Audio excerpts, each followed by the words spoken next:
Good morning, everyone, and welcome back to the Beyond Our Reason Nation Wars semifinals event, where today we're going to be picking things off right here in the losers round 3 to determine who's going to be going into the final round. The grand finale, the best of 5 series that should be coming up next. I was actually planning on just starting with the grand finals today, but apparently those matches haven't quite wrapped up yet. So we're going to get to enjoy the Eastern European Coalition going up against the U.S. in the losers round 3 bracket, where the U.S. has a chance to pull themselves back. Well, both of these teams, I guess, have a chance to pull themselves back into the main winners bracket. And of course, the loser of this this series is a best of 3 series. So the loser of this series will go on to face Canada in the losers bracket for second place. But the winner will have the opportunity to go on to win the whole tournament against Germany number 2. Germany 2 with an impressive showing this tournament. They've really done some fabulous stuff. It's been an absolute treat to watch them play. And I'm very excited to see what the game is going to be like against whoever comes out on top on this match. But without further ado, we'll get right into it. We're starting off live and hot today with absolutely no delay. I was a little delayed getting started here, so we're just going to jump right on into it, I believe. Yeah, there we go. We can transition right on into the actual game here. As we can see, we're going to be playing our very first game on Sundurance. And, oh, well, all right. It appears that the Coalition has a bit of an interesting plan. They're all starting on the exact same little corner over here, rather than starting on this right-hand side and grabbing these expansions. Like the blue team, you can see spawning in a little bit more of, I would say, a traditional space here. The red team going for something a little cheeky. Okay. Well, I'm very curious to see what Jesse Pinkman, yo, Walter White, yo, Mike Ehrmantraut, yo, and Vacuum Ultimate 4000 can pull off. The Breaking Bad Coalition right here, apparently, just yeah, having a lot of fun with it, and I love to see it. Going up against the USA team, which is a remarkably strong team. They've got Zal playing for them today, the blue commander here over on the blue side. Going to be playing as an Armada commander and clocking in at 43 open skill. My goodness, showing us what they've got. A previous tournament winner, wearing that beautiful little Viking helmet, and of course, sporting those star chevrons, indicating, yeah, that this is indeed someone who's gone all the way in one of these tournaments before, knows how to handle the pressure, and at the very least will be comfortable in this tournament setting. We've also got a developer here, Zacruz, a admin for the game, and you can tell that by the little plus chevron there, though you get a little special indicator if you're a contributor. Zacruz here going to be playing as a Legion commander. Interesting that we're playing as Legion, but not going for Legion tech. Typically, the reason you would play Legion is because you want to go for some sort of early Legion tech. Like, you want to go for Decurion rushes have been super, super strong recently. Other plays that have been very nice have included things like going for mass Phobos spam and trying to get those Phobos across. That can be really popular as well. Yeah, I'm very curious to see why we're going for Legion, if not maybe to go into maybe some bombers too. Yeah, maybe going into some of those good old-fashioned Legion Satyr, or they say Martyr, that's what they're called. The Legion Martyr bombers maybe would be worthwhile as well. Yeah, there's a lot of options you have as Legion, but none of them are what we're going to be going for. We're just going for good old-fashioned Armada. All right, not the end of the world. Not the end of the world at all. Maybe just making sure that we have our bases covered in case we need to do that. But what on earth is the red team up to? Okay, we've got loads of build power coming up here. My goodness. Yeah, Yellow Commander going already into 6 construction towers right now. Alright. We've got a single laboratory and 2 battery banks, as I would call them. The Commander's just building energy and metal extractors and nothing else, just guarding the main production facility here. This is a very aggressive opening. No economic backing like the blue team, where you can see already the blue team has a huge eco advantage. The red team going for pure aggression right off the get-go, handing out a bunch of these ticks to each of these commanders, trying to get out on the map to claim a whole bunch of these resources. Is this very aggressive start going to pay off, though? I'm not entirely sure. For now, at least, the build power is quite nice. It does mean you can get these units on the field a whole lot quicker. Little pawn battle right here as this pawn tries desperately to keep its charge alive. The Lazarus running around here trying to reclaim as much of the metal on the map as possible. Yeah, there is a little spot of extra 450 metal over on that side that I think is what it's gunning for. Oh, it's being chased relentlessly right here by one of those other pawns, though. Have they got any aggression across the map here so far? So far, so good. Nice LLT defense right there. We do have a couple of ticks guarding this left-hand side. Okay. So the strat here has been to absorb as much of the metal that was out on the map rather than starting with the extra metal. Okay. I mean, I don't hate it. That's an interesting strategy, interesting way of doing it. It does leave you in a weird position where all of a sudden it takes forever to get on over to this side. Like that takes a long, long time to get on over there.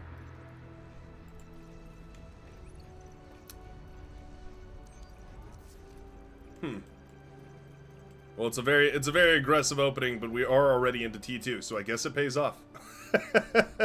T2 transition already well and away completed right here. We are going into vehicles now for the blue team. Going to be going into some good old-fashioned Armada T1 vehicles. I wonder what the plan is here.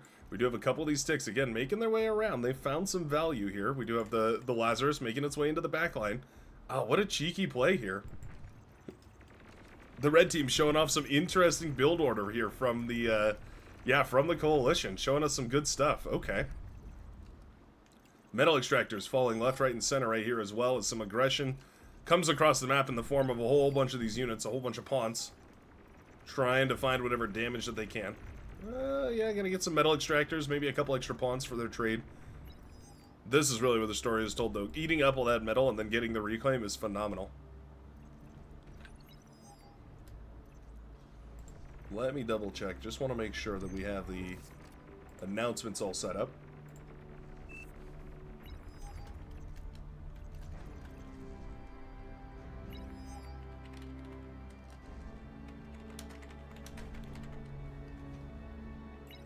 Lightning tanks.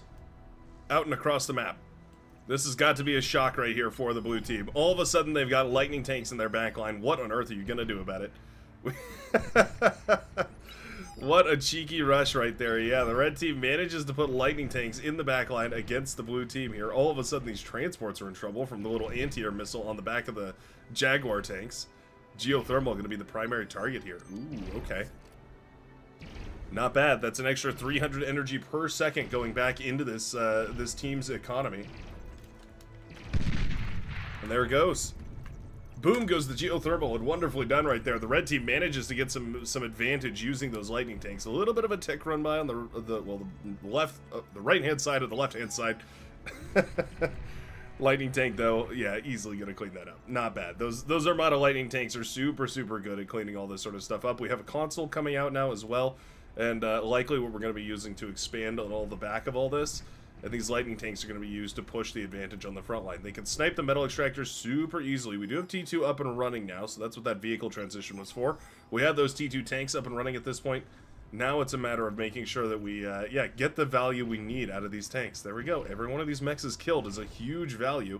And of course, the longer we can delay those T2 mechs from coming up, the better too. So this tank, and basically every tank from now on, is going to be looking to try and snipe that T2 constructor, that all-important T2 constructor that's building in the laboratory right now. Wind turbines being targeted, though. Jaguar's remarkably good at killing wind turbines. Pretty good at killing mechs, too. Apparently, one burst of lightning kills a single mechs. Ooh, I think this tank went AFK right now. A little bit of an APM stall right there from the Hot Pink Commander, but it does not matter. Ultimately, that was a fantastic trade for this tank. Took out tons of mechs and a couple of wind turbines. I love it. I love the aggression right here so far. This is looking fabulous. Couple of lightning tanks now, a little counter-attack from the left-hand side. Looks like Mike Airman Trout is going to need reinforcements as suddenly the console is jumped on by 3 lightning tanks that were produced for the Purple Commander, the Cyan Commander. A little bit exposed right here, yeah. Does not take much to kill those LLTs and open up that left-hand side. Lightning tanks now being distributed. Reinforcement requests have been processed. We are filing the paperwork to acquire more tanks on the left-hand side. One of those fun things about playing in a team game like this is, of course, the fact that, yeah, all of these guys are going to be, they're all basically going to be communicating via Discord, right? But they're essentially putting in formal requests for more units and just hoping that something shows up. It happens sometimes when you're playing in these small team games. It happens that you request some units and they just don't show up. They just never appear. You know you could get some value. You know that there are weak spots, but without the without the units to actually, well, do the damage. There's not a lot you can do. Lightning tanks continuing to find metal extractors, though. So much value from these tanks. The damage value right here, nicely in favor of the red team, as you can see. Sorry, that's defense value, not damage value. I think if we check in the statistics, we can see damage efficiency right here for the red team is 163%. That is huge. Ginormous value right there for the red team. Yeah, these tanks have been well worth their metal. More of them coming around too, and that is that T2 constructor here that we've been looking for. I think this gets cleaned up nicely here by the reinforcing Jaguars coming out of the laboratory. That defender's advantage coming in very helpfully. But scaring off that constructor here, forcing it to go back and move away from the front line where it was building that T2 advanced geothermal, does put a little bit of a hamper on things. How are we looking on the right-hand side? Looks like we are basically turtling up. Console, yep, consoles have gone ahead and built all the metal extractors, so we claimed all the mexes on our side of the map. Now it's a matter of getting them upgraded. So that's going to be the next round of eco expansion, is upgrading the metal extractors rather than just building them. That's what this constructor is doing right here. You can see going ahead and building those T2 mexes, producing a whopping 6.5 metal per second. Of course, in the midsection of this map, there is also that juicy 5.0 metal extractor. I'd love to see this taken over. Can you imagine this? If you convert this to T2, it is a 20 metal per second metal extractor, which is worth more than most of these T2 metal extractors combined. Like, yeah, 6, 12, 18. So yeah, it's basically 3 of these. 3 of the base metal extractors combined. That is incredible value. Lightning tanks available on the right-hand side here for Vacuum Ultimate. It looks like we are done pressuring the left-hand side. Those lightning tanks on the defense here for now the purple commander have rolled out of the laboratory and started taking down the LLTs. Suddenly Mike Ermintrout is in a little bit of trouble. Did we overinvest in that, yeah, good old-fashioned T2 eco? We do have the transports here, which are great. That was moving around those T2 constructors, making sure that everybody's leveling up as quick as possible. All that damage done, the blue team still has a little bit of an advantage. Goes to show you how quickly those snowballs can lead to your favor here, how impactful those snowballs can be, how giant that advantage really can be. All that damage that these lightning tanks have done, and they still haven't managed to pull enough of an advantage back for the red team that they take the lead. Still a fairly dead even game, and that advantage is closing here as the blue team the red team gains on blue by a couple percent per second.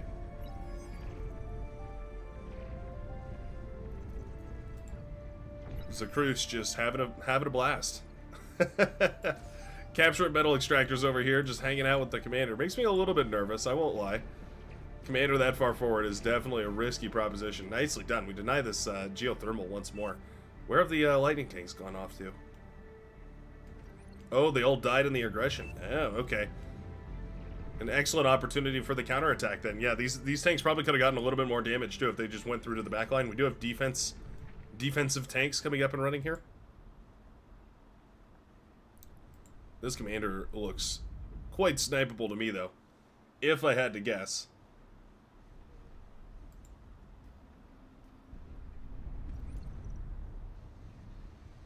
Yeah, I wouldn't be surprised to see these lightning tanks moving on in. Circling the commander like sharks smelling blood in the water. These tanks want to jump on top of that comm. Only takes a minute or two, a second or two really, for those lightning tanks to have great effect against commanders. They do tons of damage. And yeah, they're so quick that they can dodge D-guns pretty easily. A little bit of repair micro maybe? Not quite. One of these tanks is smoking and on death's door. Hopefully we can see that repaired back up. We do have a bull tank out though, and that starts to enhance things and increase the way that this game is played. Oh, we have a little bit of an air transition. All right. Nuclear bomber is out and running. Air forces available here. None so far. We do have AA flat coming up here. Going for the AGO. Boom goes the AGO. Takes out everything else around it here. Maybe sniping the lab would have been the better move. But at the very least, popping that AGO right there does shut down 1,000 or so energy production for the blue team. All of a sudden, the energy production is heavily in the advantage right now for the red team. Alright, a nice snipe. I like the plays right here. We needed something. We needed to see some sort of advantage for the red team, because otherwise this was just going to run away from them. That was an excellent killer little play right there. I love to see it. Now, we have transitioned out of air here, but it does mean that the response from the blue team should be to, well, build air. Loads of build power went down as well. Love the build power transfer over here. Yeah, handing over some of those con turrets from the base that wasn't bombed. That is very cute. Little scouting plane still lingering around over here. Definitely makes my mind wander towards gunships. Thinking if a scout plane can get through, I wonder if maybe a Banshee might be able to as well. Bull tank doing great things against these lightning tanks here, though. They really are a different class. The heavy tanks not caring too much about those lightning tanks. I mean, don't get me wrong, the Jaguars do good damage against them, but the Bulls have so much range, so much HP, so much AoE too.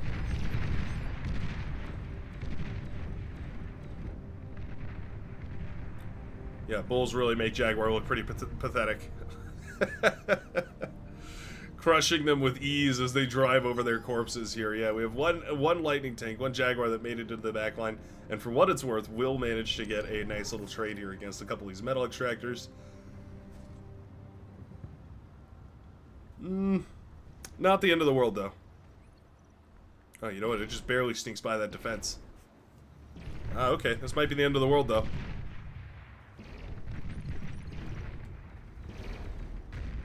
Okay.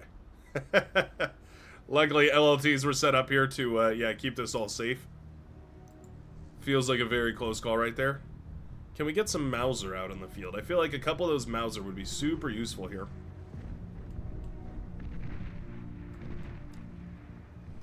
Zacruz in a risky spot again. These bulls are on the hunt.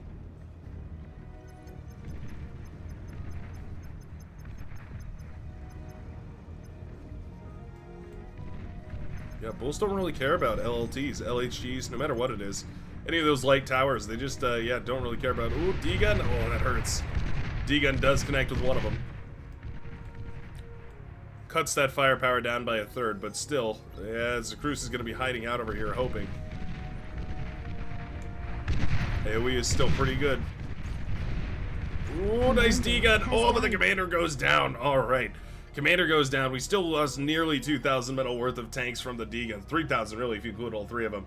But the commander is down, and that is the win condition. It's the first commander kill that we've seen all game, and it does mean that we're going to be in a pretty good spot here. This is actually efficient. I'm not entirely sure. I really feel like that should have been rushed up to T2 as quick as possible. We should probably see a transport plane. That would be a great idea. Going for a transport plane to drop a T2 con over there just so we can get this up and running. Oh, that's pretty funny. Oh, I see what he's talking about. So he's got this on repair command here. This thing is produces 5 metal per second. We're going for some walls. Trying to think if this how long does this? It has to be alive for 10 seconds. What is the recharge rate on this missile? Hold on, where is it? Reload, 18 seconds. Oh, it is efficient. It's efficient by 8 seconds. That's hilarious. Okay, what a funky little battle going on right there. But all right, a rattlesnake or a persecutor, any of those pop-up cannons up on the high ground here, super deadly. Can reach so much of the map if you're able to fire away with that pop-up turret. We're going for a bit of a harder hitting strategy though. We're going into Starlights, and this is kind of where the game turns around. You have to start pivoting into different strategies, different technologies here. Starlights are now coming out of the map, and it does mean we're either going to have to go for some sort of air shenanigans to take them down. We do still have the air lab producing tons of fighters right now. If we're making this many fighters, it usually is to counter enemy air, but there's actually no enemy air to be sighted. We do have a T2 air lab here, but it's not producing anything. Probably about to change. Yeah, okay, we've got some scouting planes. Are we going to go for nuclear bombers or just a whole bunch of fighters? Looks like fighters for now. There we go. Hey, look at that. The blue team has actually mixed in a couple of those Mausers so they can start clearing away the static defenses here. The red commander, or the orange commander rather, going for a slightly different strategy and going instead for the static emplacements. Not the end of the world. Very effective as well, but just not quite as mobile, obviously. well within range of this entire base, though, so it does not matter. These starlights are going to be a problem. So the issue with starlights, of course, being that they are super, super high impulse damage. So if you don't have enough forces to overwhelm them, they'll kill you in a big enough burst that you don't have time to ever react. And that can be a huge issue.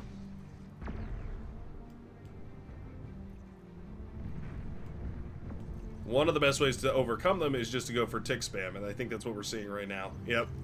Gonna be going for 1,000 ticks a second, just trying to send those out in the field in as big of numbers as possible. Hoping to, well, possibly, yeah, just break down those those starlights one tiny little laser blast at a time. Hero Starlight over here is still wandering around, still finding value. Emplaced LLTs. No match for the Starlight's Fury.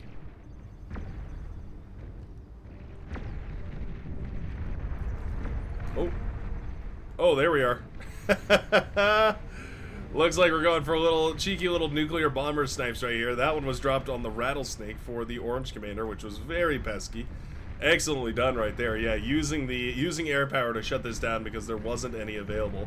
Now we have the T2 constructor. We can rebuild it. We can replace that that tower, the Rattlesnake, but there's no denying losing that nearly 3,000 metal. Is it 3,000? How much are those actually? Yeah, almost 3,000. 2,500 metal tower is very, very expensive. It's not like we got any reclaim out of that either. That completely went away, and now all of a sudden the blue team is back in the driver's seat for this game. Energy advantage has creeped back towards the blue team. Still slightly in favor of our red hero, the coalition. But the blue team is favoring, or returning back to the favor here. There we go. Finally, this mech is up and running. Right on time. For a nuclear bomber, I do believe. Bombs away and boom goes the T2 mechs. Nicely sniped right there. Yeah, AA turrets are going to be thrown out, but frankly speaking, the damage is already done. That definitely didn't get its value. It was not up long enough, but yeah, it's also always worth going for. Like, it is always going to be efficient to get that 20 metal per second metal extractor, so you got to keep fighting for it, even though it's super annoying.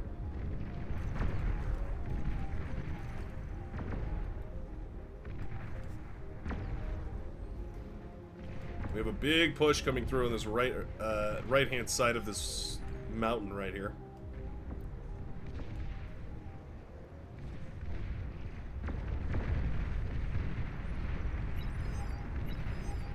Nice D-guns right there. Jesse Pinkman manages to get some D-guns off. Not bad.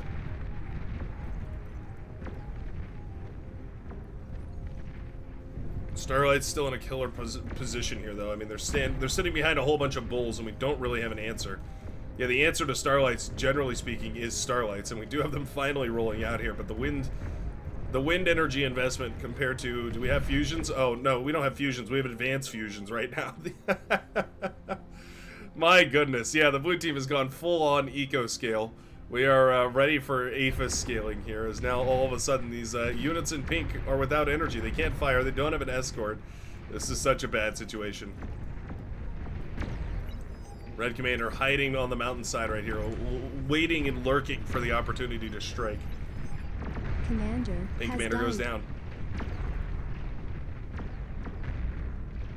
In the game of Starlights, there is only Starlights. Commander has died. My goodness, see how much damage they do? That single impulse of damage is so powerful.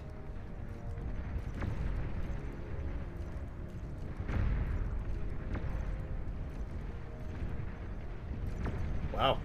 At the end of the day, it will be having Starlights and the energy to fire them that really wins this over here for the red team. They don't really have an option. They don't have a way out here. These are already in the base.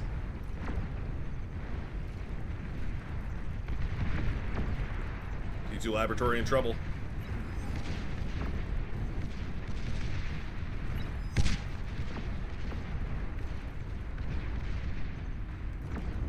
Walter White moving into intercept here, but I think this game is as close to GG as it gets. Yeah, Starlight's running for their lives. Commander destroyed. Commander goes down here, leaving the red team with just a single commander. Pitbull here will actually kill the last Starlight.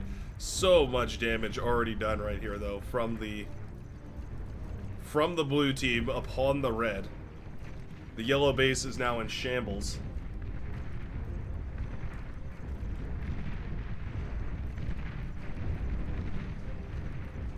At least this pit bull is very nice. Doing tons of damage against these lightning tanks, which are very difficult to deal with otherwise. But we just don't have enough stuff. GG is called. The swarm manages to push through on 3 Aphis economy. The green, the green commander and the blue team in total managed to take the victory. The first game of the US versus the coalition. My goodness. What a match to open up with. I was not expecting, I didn't have 4 Aphis economy on my player card. Battle. Oh man. What is what a crazy back and forth right there. I really was not expecting that. That is kind of blown me away how quickly the blue team was able to build up that Aphis scaling so nicely. But I guess, you know, it kind of makes a lot of sense, right? When you have all that metal from all these different commanders and all of them are being used efficiently, then yeah, you basically get an entire map's worth of metal. You can dump it into eco as much as you want, and that ended up working out really nicely here for the blue team. All right.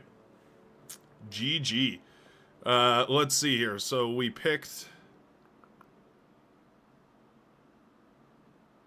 banned Ultra Divide and banned Paradise Lost. Unfortunate. No Navy shenanigans for me.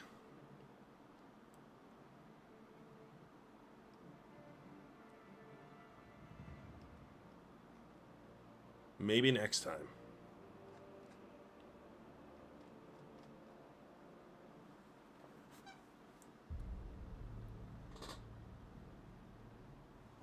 Where's the bracket? Oh, yeah, of course, here. While we're waiting for these guys to settle themselves into game number 2 here, we'll hop back over to the bracket where we can check it out once more. So, just a review. We did have the US versus Germany team going up against each other, where the Germany 2 beat the US team 2-0. So, a full sweep for Germany against the US team. And then, the US team dropped into the losers bracket, beating Finland 2-1. And now beating the Eastern European Coalition 2-0, or pardon me, 1 to. They haven't played their other games yet. Sorry, they've got a point on the board against the European Coalition. All that is to say, if the U.S. can win this game right here, they have the chance to make their way back and face their rival right here, Germany number 2. They're gonna have to beat Canada in order to do it. So. They've still got a fight ahead of them here. Canada losing to Germany 2-0, so it does mean that, the winner of this series right here goes on to fight Canada, and the winner of the series against Canada will go on to the grand finals, where they will be competing for the the title, the crown, the grand crown.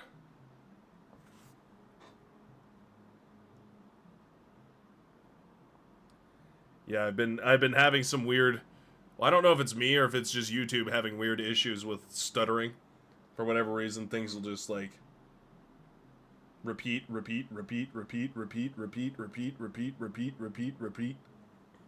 and over and over again. I don't... I have no idea. I've never actually seen it myself. I would love somebody to, like, clip it and send it to me, but I have no idea. I have no idea what it actually looks like, but I imagine that's kind of what it is. It's just, like, over and over and over and over and over and over. Constantly repeating or something. I'm pretty sure it's a fault on YouTube. They're still an infant streaming service. They're not as experienced as Twitch is, so drop a like and maybe they'll give Bar some attention and it'll be the catalyst for them to upgrade their platform and make it even bigger and even betterer. I like it a lot because it saves everything auto-magically. I don't have to worry about it. I don't have to think about it. It just saves the video. Looks like Zhao needs a little bit of a break. Canada versus Sweden. Looks like Canada took that game 2-0. And then Sweden would have been...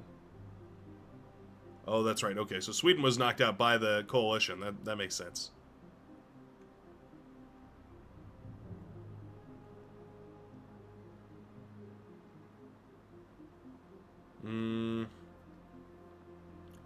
Walter White is currently in game. Warming up, apparently. Yeah, got to stay warm by hopping into another match. Oh man, it's good to be back. It's good to be watching the. It's good to finally be able to watch these guys. I think yesterday I was definitely a little bit overwhelmed by the amount of people that were. The amount of different teams that were all playing all at the same time, and the amount of games going on. But now that we've settled into the final brackets here, this is definitely a much more comfortable pace. Looks like we're about to get underway, though, so we will be moving back in. Let me go ahead and pull you guys back. I think we're just about to start. Start? Question mark? Start? There it is. Haha. Pull you right back in to watch the vote, the democracy. I love democracy.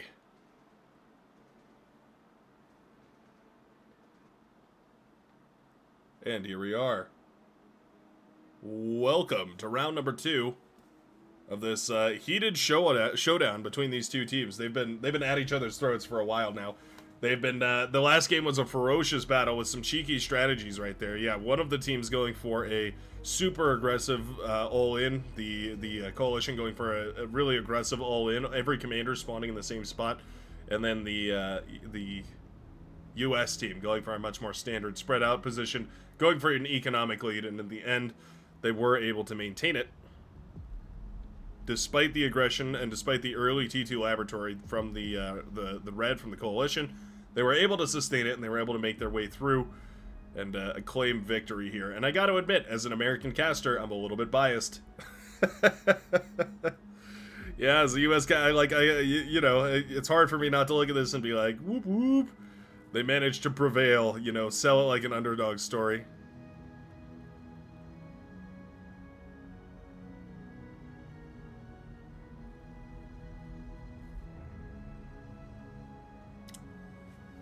Looks like the blue team going to be spawning on the left-hand side here. The coalition going to be spawning on the left. We have... Like, is this really worth the advantage? Like, you get your... On the other map, the metal extractors are not worth as much. They're basically, I think they're like 1.8 or something like that. But these are 2.5, so this is tons of metal that you miss out on by not going for these metal extractors right off rip. I wonder, like, you get extra build power here, so I guess it means you get your constructors, your resbots out faster. There's loads of metal to be had lying around the map here. I can activate my superior metal vision. And, it should be possible to have a look around. Hopefully. Usually this works. Having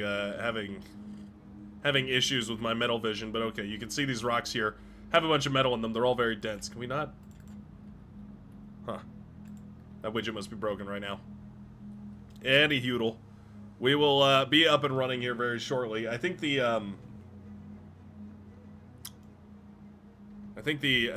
strategy here that the red team has preferred so far is to try and steal those resources off the ground. But I don't know if there's really any, like, maybe you could steal the ones over here. That'd be really tricky though. The cruise basically spawns right on top of them, so I don't know how on earth you managed to pull off stealing those rocks. Again, same thing for this, right? Like, this is right in front of the base right here, so... Yeah, I don't know. The advantage, I guess, is that you get your lab up quicker, so you get your resbot out quicker, so everything happens a little bit faster when you have a little extra build power. But, yeah, at the same time, it also feels like maybe... started.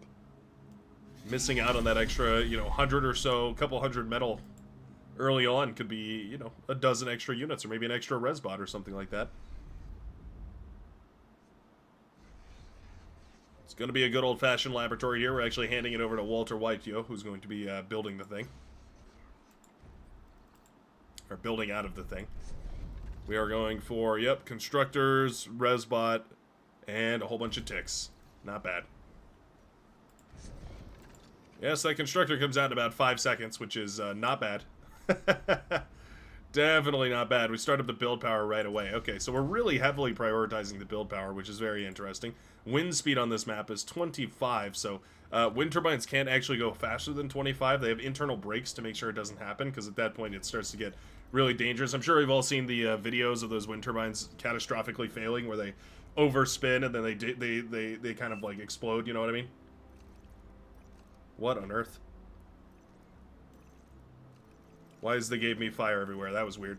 I don't know what that was about, but anyways, yeah, they have an internal brake on them, so even though the wind speed is at 30, they actually can only produce 25 energy per second. So we are maxed out on wind speed. It means that yeah, these commanders are pretty much locked in as fast as they can go. We do have the Resbot out here eating up a whole bunch of this metal too, which is quite nice. Going to be at the very least trying to eat up as much as possible. Constructor is likely going to be handed out here. I would imagine we're just going to, yeah, attach one constructor to each commander so everyone can expand with those however they please. And we're going for more build power. Alright, well, I like it. This is a super aggressive way of playing the early game here, but it does leave you a little bit defenseless. Like, you do have to be super careful about the fact that, like, run-bys to a single place on the map. If they harass this one base on the map, then you're in a really tricky spot. Ooh, we have a core air lab coming up. Could it be that we want to go for bombers? There's so much energy that I imagine we're going to go for bombers, but we could also go for shuriken. Right now it's going to be transports. Oh, are we going to move? Oh, we might be evacuating the base. We might actually be moving everything out here. We're going to pick up all the build power and just move away from this base. Could that be it, or are we moving the constructors around? Guess we'll just have to wait and see. The LLTs are, well, one of them is up and running right now. Rover making its way across here, trying to find any angle it can. Will be blasted apart right now. T2 Air Lab. My goodness. Okay. Are we going for commander drops? Is that the play here? Bright, you need a co-caster. Oh, hey, Snipe. Yeah, why don't you... Hold on, yeah. Why don't you join me for the next game, whatever it happens to be. Hop in. We'll hop in tournament casting too.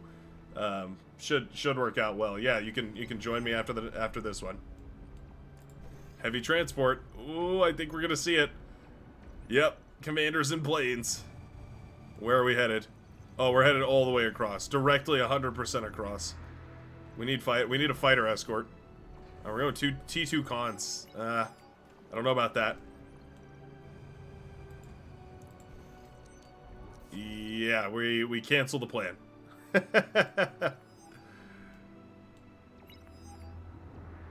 T2 con planes are up. Oh, I don't know. Scouting plane, yep. Nicely done sending the scout in there. Realizes, hey, wait a second. Yeah, they've got tons of fighters up and running. This would be basically feeding them a commander. Decides not to send in the heavy transport.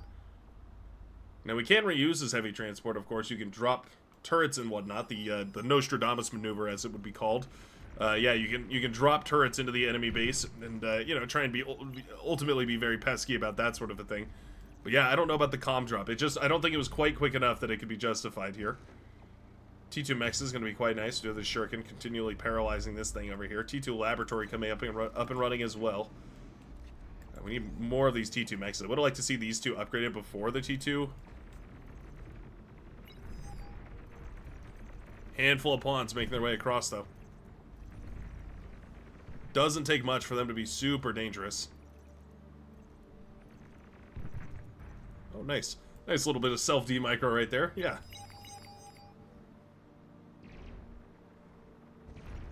And that just ruined these pawns' day. All of a sudden, lightning tanks are out of the laboratory here, the T2 vehicle laboratory. What is the blue team up to? Looks like they're going into T2 vehicles as well.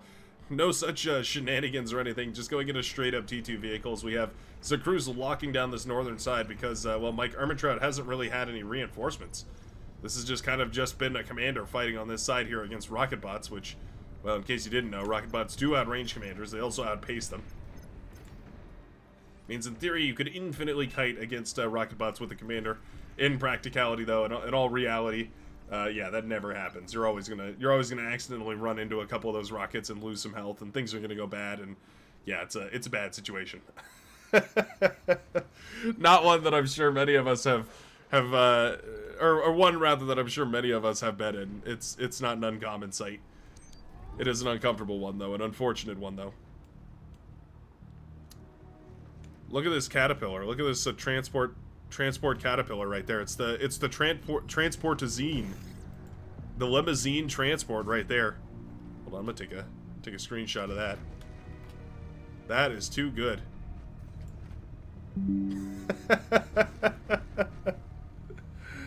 Oh man, that is too good. I don't know. Somehow this has worked out perfectly. They'll split. They'll finally split. But for a brief second there, everything was awesome.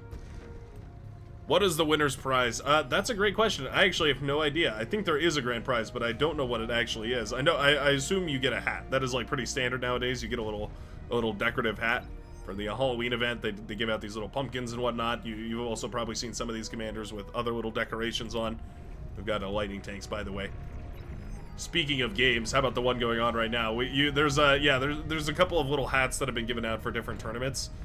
Some of the tournament winners have adorned them. They have little, like, there are goblins, there are other little decorations and things that people absolutely love. I would love one. I don't have one yet. I was hoping to win one day, but I have to get quite a bit better at the game. Unfortunately, too washed. But no, it's yeah. I know you at least get a hat. I'm not sure what the other prize is. If there's like a cash prize or something like that. One of the developers might be able to speak up in the chat. I'm not entirely sure, or the not the developers, the admin rather. I won't lie to you. This looks awful right here for the red team. They kind of half committed to a bunch of different strategies, and none of them really panned out perfectly. Now they're kind of left in a situation where they're trying to, you know, do a little bit of this and a little bit of that, trying to just sort of wing it, really, but it doesn't feel like there's a cohesive plan here. Cerberus up on this high ground would be super useful. Imagine a Cerberus cannon right here. It basically shuts down this entire area. In fact, I think a Cerberus would probably shut down that northern area, too. What is the attack range on it? Why can't I see it? Okay. Attack ranges have been bugging out recently, but yeah, I'm pretty confident that it would be able to lock down pretty much this entire area on this northern side here. Some bulls forcing back the Mauser on the left-hand side, on the southern side here, the blue side.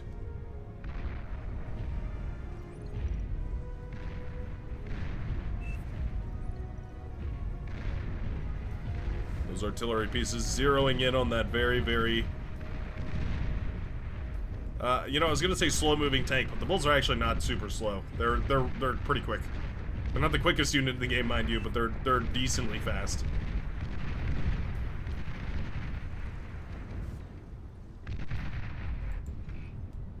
What an emplacement on this northern side, though. We hardly ever see T1 static defenses, but here we go. HLTs and beamers have been set up right here. We now have lightning tanks, which are going to work phenomenally. But, yeah, you know what? For what it's worth, those HLTs are doing a great job firing away now at the heavy tanks, doing a bunch of damage. For their cost, like, yeah, doing way more damage than they're supposed to.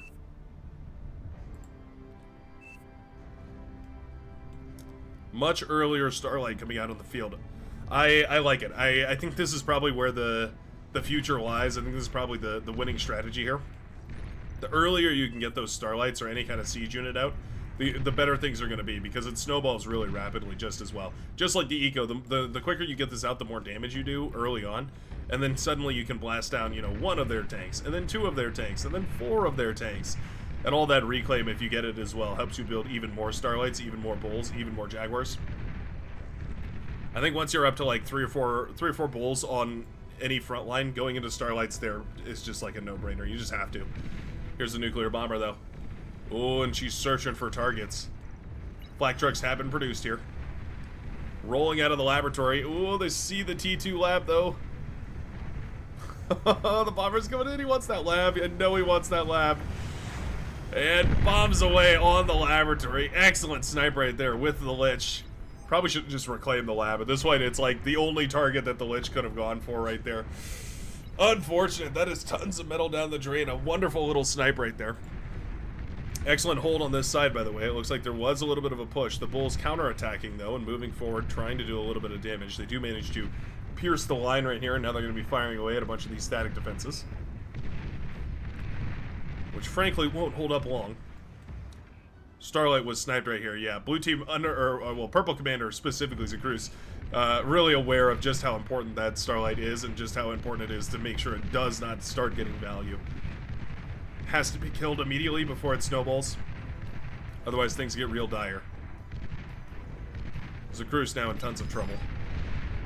Ooh, nice Deegan, though. And Nuclear Bomber Part 2, Electric Boogaloo, dropping those fat warheads on top of the bulls. Making sure that they don't ever get a chance to, yeah, get back into this here. Oh no, the explosion from the E-storage actually kills the commander. Oh, that was not how that was supposed to happen. This guy is getting way more value than he was supposed to.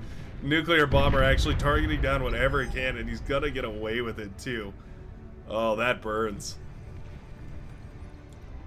Another commander in trouble.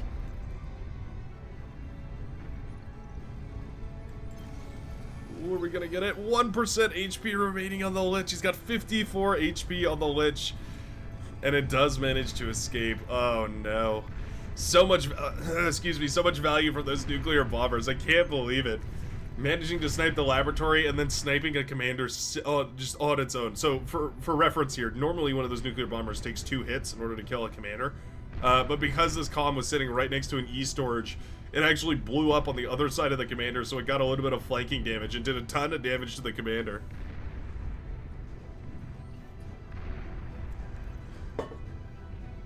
There we go. Yeah, Snipe Butcher said cosmetic medals is apparently the winner. What the winner gets from this tournament. Not only the cosmetics, but of course the bragging rights as well, which is pretty cool. Hero Rover in the backline has just been you know, chilling for a while. Ooh, yeah, that's not a bad target. Definitely a lot easier to kill than these Amexes over here, which are producing 10 metal per second. Is insane.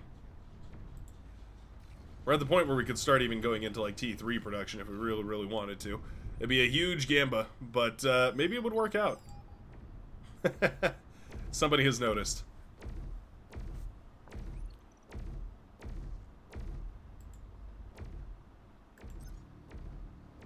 Why is this rover having such a hard time firing at this thing?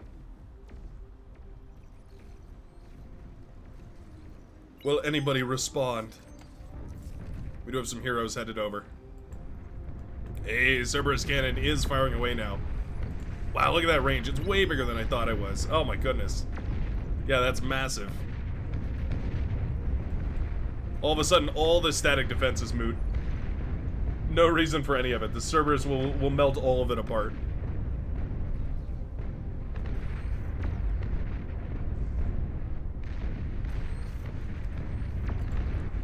I love it. Yeah, that's a great play right there. That Cerberus alone is enough to pork up this entire side, so you don't have to worry about it. After you do that, you just go ahead and set up a bunch of static defenses on the southern side. We've seen that in another game. We saw them put a bunch of pit bulls and starlights and stuff like that on the southern side, and it worked out great. They ended up in a fabulous way being able to just defend everything.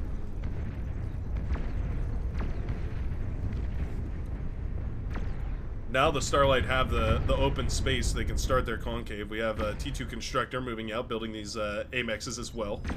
AGO already up and running over here. I wouldn't mind seeing some of this build power redistributed here. The Yellow Commander, obviously, the entire production for the Red Team has a lot on their plate, though, so I would forgive not having, yeah, not immediately responding to that sort of a thing. Anti-nukes coming up all over the place, yeah. The Red Team, a little bit traumatized from the nuclear showdown.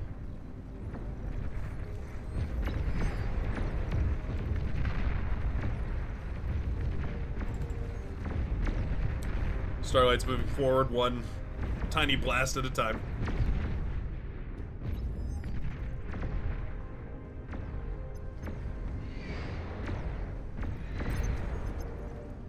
And this is great. I mean, this is Armada bread and butter. It's exactly where Armada wants to be, just sitting very comfortably on the units that you have and making sure to use your disposable units in the disposable way and keeping your very precious siege units up and alive.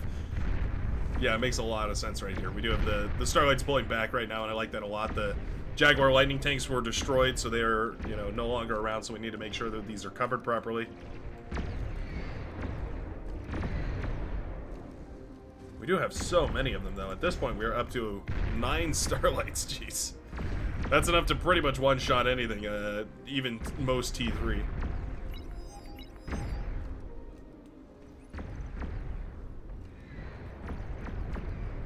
Yeah, the static emplacements here not going to stand a chance against the Starlights rolling forward. Very, very short order. Everything is destroyed by those tachyon beams. Nuclear bombers thinking about it. Ooh, he's thinking about it. Yeah, he wants that connection with the Nuki B. So expensive, those nuclear bombers. If we lose them, and there is anti-air here, yeah, that's a huge issue. Zakrus actually jumped by a swarm of ticks. Alright, not bad. Oh, manages to make it out alive, barely.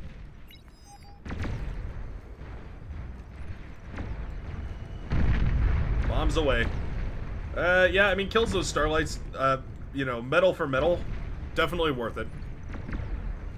Those Starlights are 1,200 metal apiece, and I think he killed 3 of them. Definitely worth it in that regard. However, losing the nuclear bomber hurts a lot, too, and now we have, I mean, we have a single abductor, but I don't think it's going to be able to do much about it. Yep.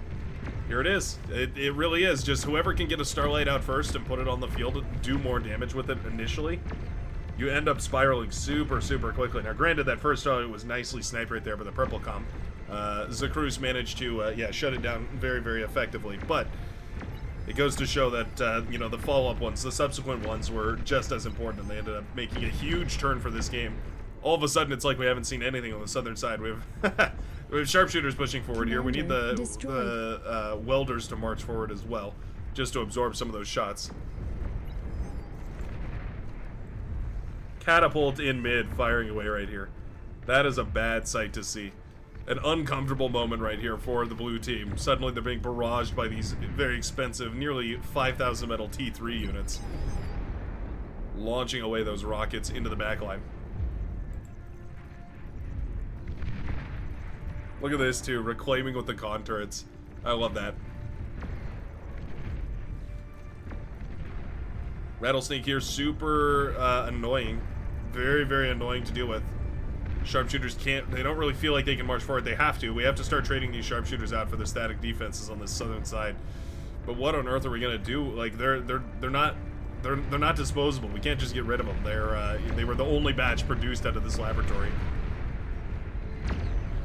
T2 caught here, not handed over, belonging to the green commander. We have a pulsar coming up here, actually. All right.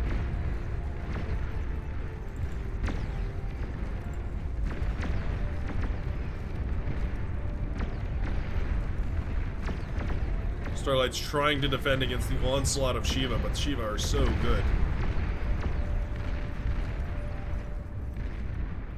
Yep, down goes the pulsar.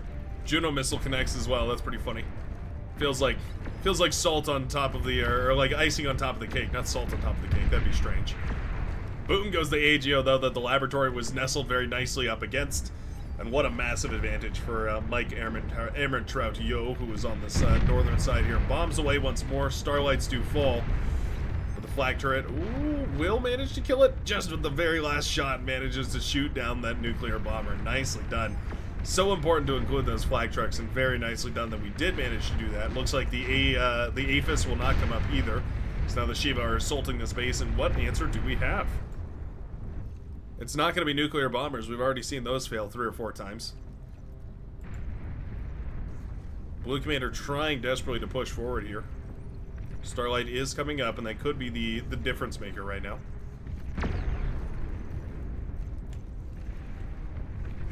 Commander destroyed. Well, there's the sharpshooters. So these sharpshooters should have melted this. They should have got blasted through this static defense, and then, yeah, crippled, you know, any of this from being exposed or being available. Catapult firing into the distance. Yeah, get some value.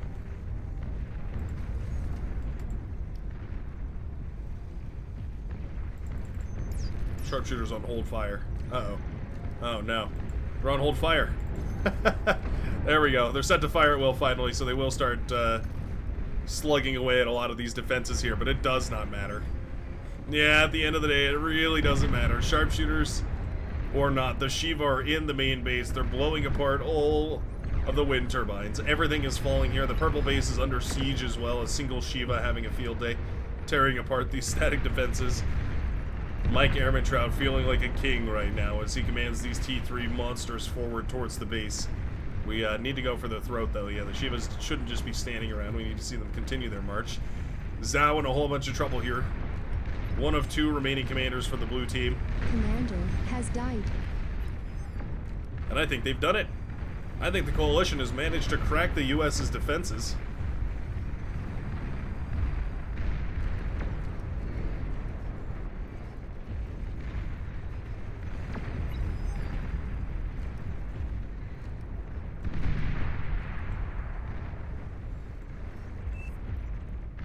I think it's GG.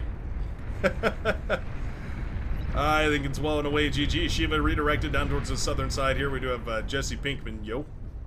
D gunning down some static defenses. Gonna capture a metal extractor like a boss. Somebody in the name of Beyond All Reason capturing a metal extractor. Very OP, very epic.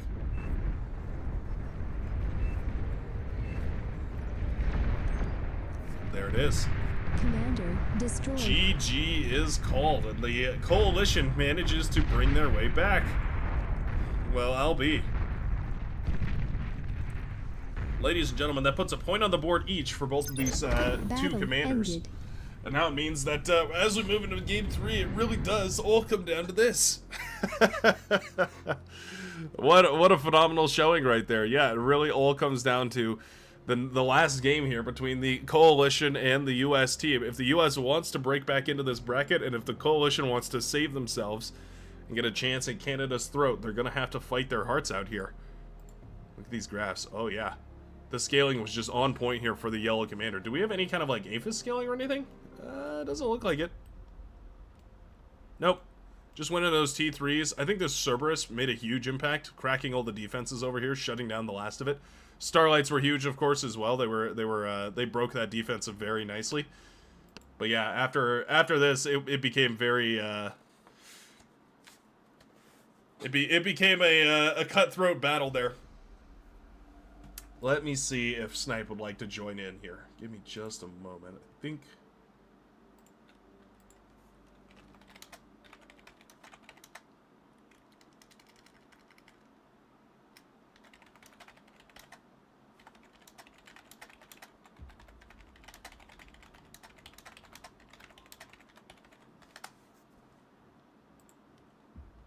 Go in here. I'm gonna hop into this channel. There we go. All right.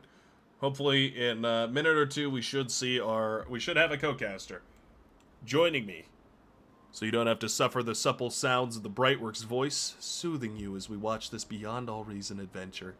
I don't remember exactly who it was on the.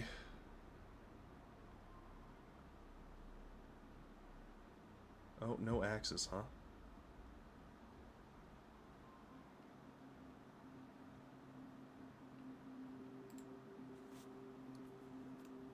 I don't know who it was, but one of the other commentators saying, yeah, that this map plays a lot better in 4v4 than 8v8, and I have to agree. I really do like this map a lot, or this map a lot better in the 4v4. It feels like it's very, it feels like it works out super nicely. You have a little bit more metal, so you can go for, you know, slightly wider strategies, right? Things that are a little bit different.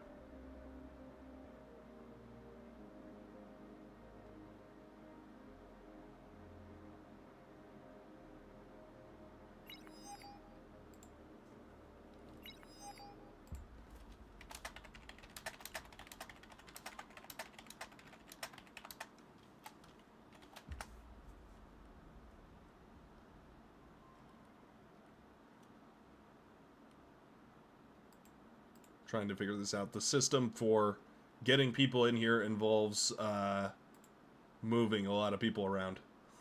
we have to shuffle everything around, make sure everything's all looking all good. There we go. Okay, hold on.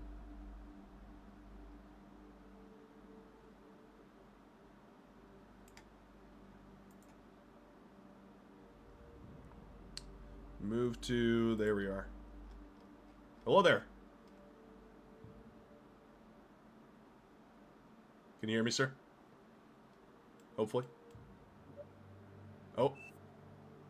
We have audio. Oh.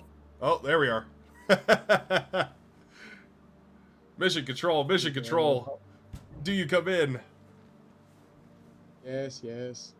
Welcome. How are you? Doing great. Glad to have you. Welcome aboard, Snipe.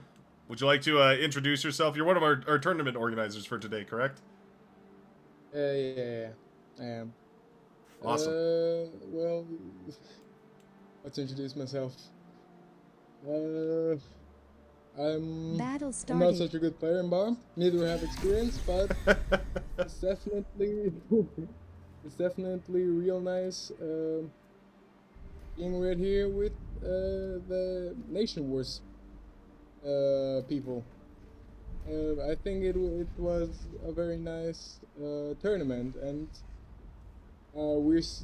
looking at some amazing games. Oh, absolutely. It's been top tier seeing these guys go off against each other. I think it's been impressive watching the battles going so far because all of them have been like close battles. Like I feel like there have barely been any battles that looked like one-sided stops. Pretty much every one of them looked like they were basically dead even. You know, couple percentage difference in eco and metal production, like all that sort of stuff throughout the entire match. It's been really cool. Yeah. Alrighty, we're getting underway here. Are you in the match here? Let me see. Oh yeah, there you are. Yeah, I'm Okay, in the match. perfect. Looks like our U.S. team is going to be spawning on the left-hand side here of DSDR. Looks like they're spawning in a very default pattern, pretty standard here. I think the slightly different for the coalition, but basically the same here. 3 in the front and then 1 in the back.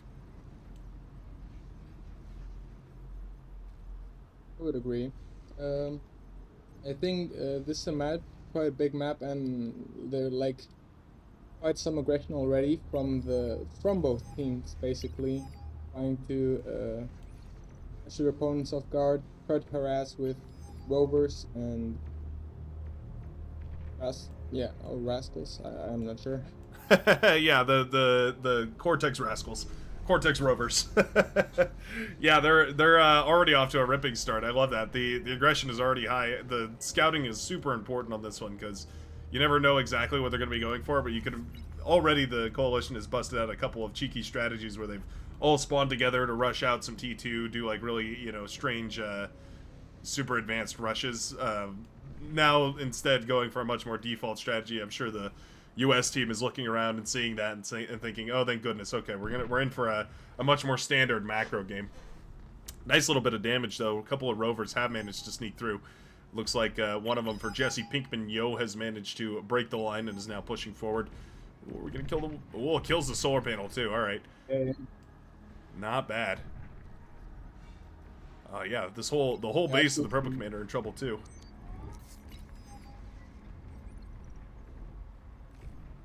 Yeah, absolutely. Yeah, I think the red team is getting great value from those early harassments, and is absolutely doing a phenomenal job. I think trying to control the map, don't let any leaks through, because I think pretty much anything that was sent towards the red team was defended very nicely. Yeah, I don't know if they got any damage done. I think it was all defended, wasn't it? Yeah. Yeah, that's super nice. That's difficult to do on a map this wide open. Especially, like this low, flat land on the southern side. So easy for rovers and rascals and ticks and all that sort of stuff to sneak through. We have a couple making their way through now. A couple of these green rovers making their way across, but so far, not really very much damage, and that's been sort of at an expense, right? The LLTs and whatnot have been set up here to defend against that kind of thing. But it's been worth it because now it means you don't have to worry about these units. They haven't been causing you a bunch of issues. And I guess that's why the red team is now commanding a 30-ish% advantage over the map. Metal-wise, anyways. The red commander, actually, with tons of metal extractors. What happened? Oh, I see. The pink commander... Yeah. Huh. And that over. Looks like there was a bit of like a handoff or something. They like gave him the commander so that he could manage both lines effectively. Yeah, it's actually pretty interesting because I think right now what we is basically 2v2 on the ground. Then we have the red player duking out with the cyan player, and then we have Rowan Morse going into probably some economy while the yellow player is going for air. Oh, we do have an air transition. Look at that. Yeah, Banshees are set up here. We have a single hero rover in the backline has managed to snipe a couple metal extractors. Very, very nicely done. Super annoying for the red for the red commander to have to deal with. Likewise, though, I mean the purple base is in shambles. What a weird match. All of a sudden, these commanders are just like everywhere on the map. It's very difficult to keep track of whose color is who. They hand stuff off to each other so frequently. This is one of those things that's caught me off guard this tournament, is just watching is like all of them, yeah, constantly are passing units off to each other and handing off commanders and metal and resources. It's really hard to tell who actually has an advantage or who's controlling what advantage, because they share so much of everything that it just it kind of looks like they all control every piece of the map. We have seen a T2 vehicle transition for the blue team, and I think it's really interesting how the pros always respond so fast, because like the yellow player, like about half a minute ago he still had the air lab, and now he has a T2 lab as well. Oh yeah. Counter the incoming units. Yeah, those lightning tanks. We've seen quite a lot of them this tournament so far. They seem to be a very popular strategy. And for good reason. Like, they're very difficult to deal with. They're super quick. And again, especially on big maps like this, just impossible to catch up to them unless you have them yourself. So that's why everybody seems to be going into that good old-fashioned Armada T2 lab.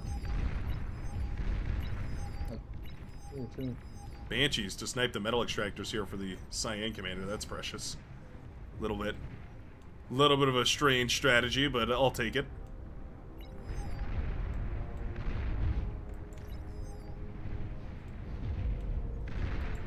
These, what are they called? These muzzles are going pretty offensive against the Janus, which I think is very unfortunate, because we just lost one in the middle, which shouldn't happen. Considering that Janus have a range of, I think double the range, over double the range of a Janus. Yeah, let's see, range of 380 versus a range of 820. Yeah. Mauser should never really be hit by a Janus. That just should not be the case, but they also can only hit when they're facing forward, so... Oh, Zakru's in a ton of trouble, actually. Yeah, that's true. Yeah. Commander, Commander, but no energy. Yeah. Oh, that's unfortunate. That's a huge loss right there. All of a sudden, that kind of cracks open this defense, because there's no threat for the Bulls all of a sudden. The D-gun is kind of the main enemy of the Bull, because there's not really anything else of this tier that counters it, aside from, you know, Starlights or something like that, but there's not, you know, we're nowhere near that yet in this match, so all of a sudden, Pink and Orange have kind of the green light to go ahead and just make their way towards these bases. Feels like the red team is well in control of this match here so far. The Coalition doing a great job. Yeah, absolutely. I agree. I think it's doing an amazing job, both on the north and in the south, using the resources effectively to make the most out of their units. Right. And that's a very important thing, too, because in any of these team games, they're all sharing the resources. So any one commander that's wasting resources is effectively bringing the entire team down, not just themselves. And that could be... I mean, I'm sure we've all played 8v8s with that kind of player. Streaming, you know, rows of expensive, you know, sharpshooters or something into you know, T1 units or something super wasteful like that. But yeah, these guys depend on each other more so than most to yeah, keep those units alive and trading out really efficiently. But man, there's just not enough stuff here. The red team with an advantage across the board here. They've got yeah, 70 up to 100 while reclaiming. Yeah, nearly a 70%, over a 70% advantage in the eco wise. They're going for that for the metal department. They have 25-ish% advantage for the energy production.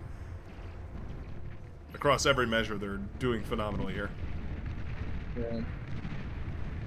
I think it's like about time that Rowan Morse tries to somehow save his team, because at the moment it seems like every bit of economy he has been building up so far is being teared down by this lone Jaguar. Yeah, a single Jaguar.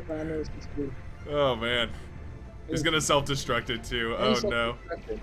Oh man. Oh, that's just salt on the wound right there. It says you don't even get the luxury of reclaiming this after you kill it. Oh man.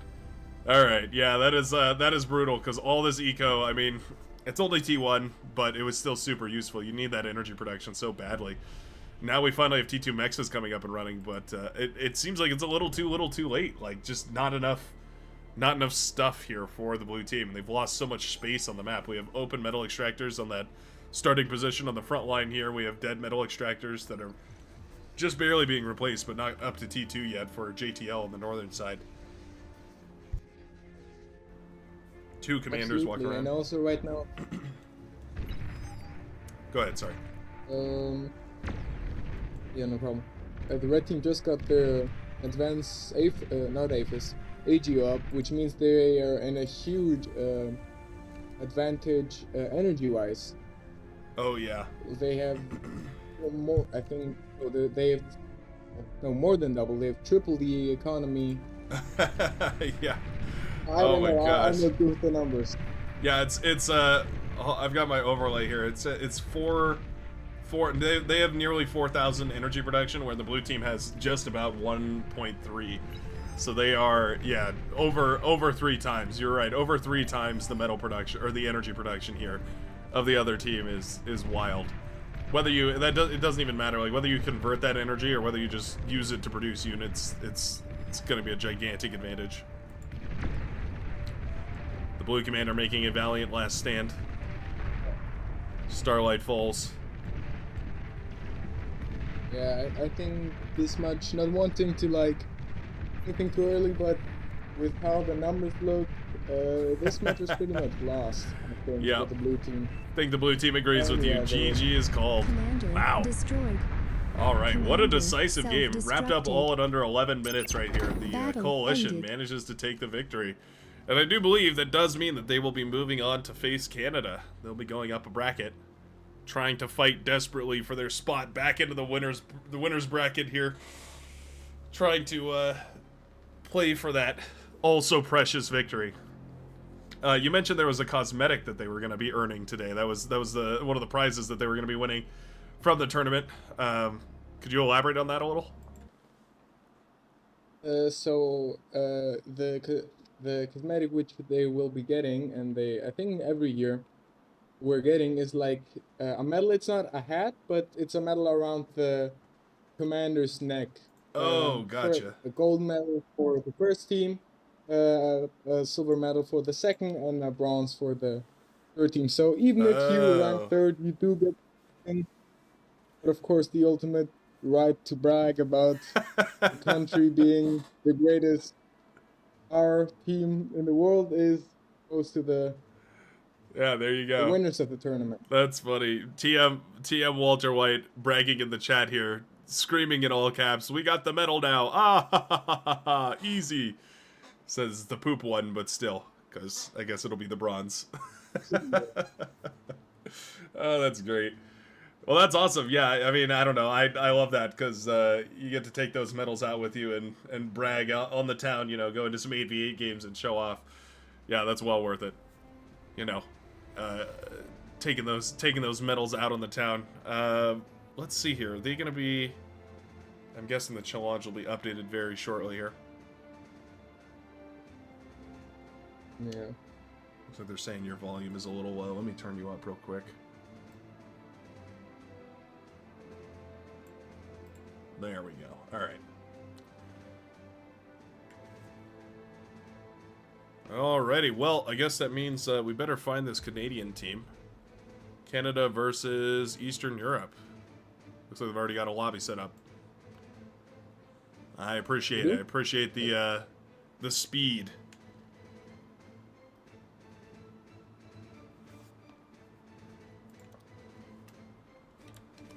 Yeah. Okay. Howdy, folks. You know, have they posted the password yet? Like I'm in the lobby on the lobby password channel, but not seeing it. Oh, maybe not. I forgot about that. Let me see.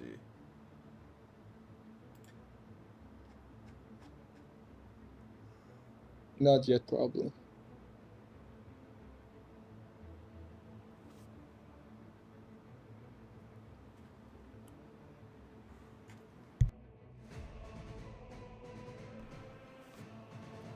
Let me go ahead and ask him to post that password.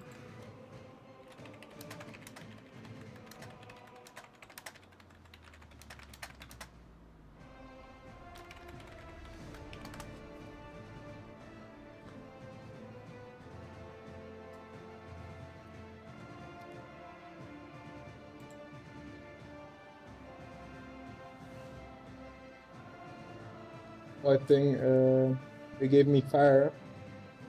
Also just wrote in the Aster's channel that he wants to join us in the final. Oh, okay. I'll reach out to him. Give me 1 second here.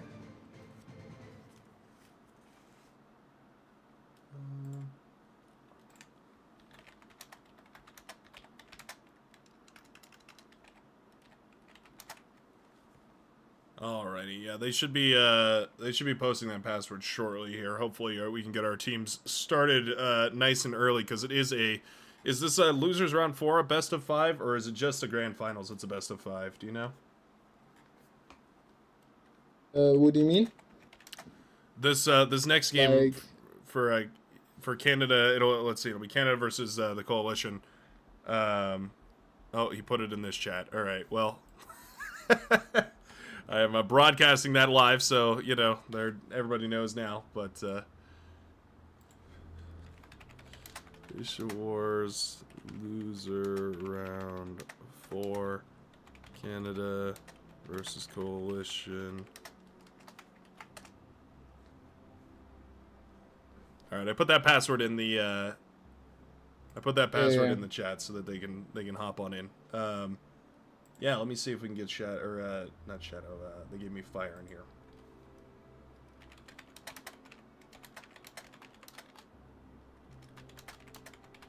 Okay, nice.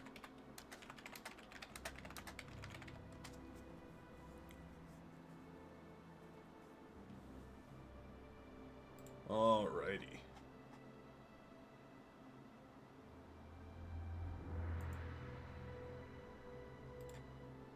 And there we are. All right, hello there. Oh, Windows sound effect. Yeah. you just sent about 100 people checking their computer right now. I hope you're proud of yourself. I love it. Yeah. Welcome aboard. Yeah, we should be starting our final series here in just a little while. Let me go ahead. I'm going to turn your volume up as well, because I know preemptively already that it's going to be an issue. I think Discord muffles everything. I've noticed for whatever reason it seems to have issues or something. I don't know. I was never good at sound engineering. Never my specialty. Let's try good sound here as well. We should be ready for finals. Perfect. There we go. All right. Let's see. Are these guys up and running? I think they're... We should be seeing them getting ready here. It's happening. They're slowly leaving the lobby. Was there another one? That's what I'm checking. Sadly, everyone is known for not posting their passwords into the official Discord there. Did they all head to the... Oh, they all went back to the other lobby. Okay. Oh, okay. Alright, well, that works. They're kind of... Well, boy, what a hodgepodge.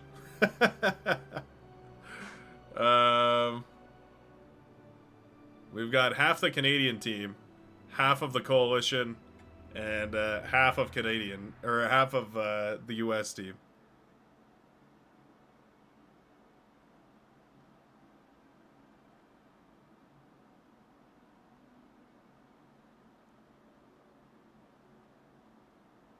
We're wanting NA host, game 2, and roll for last host.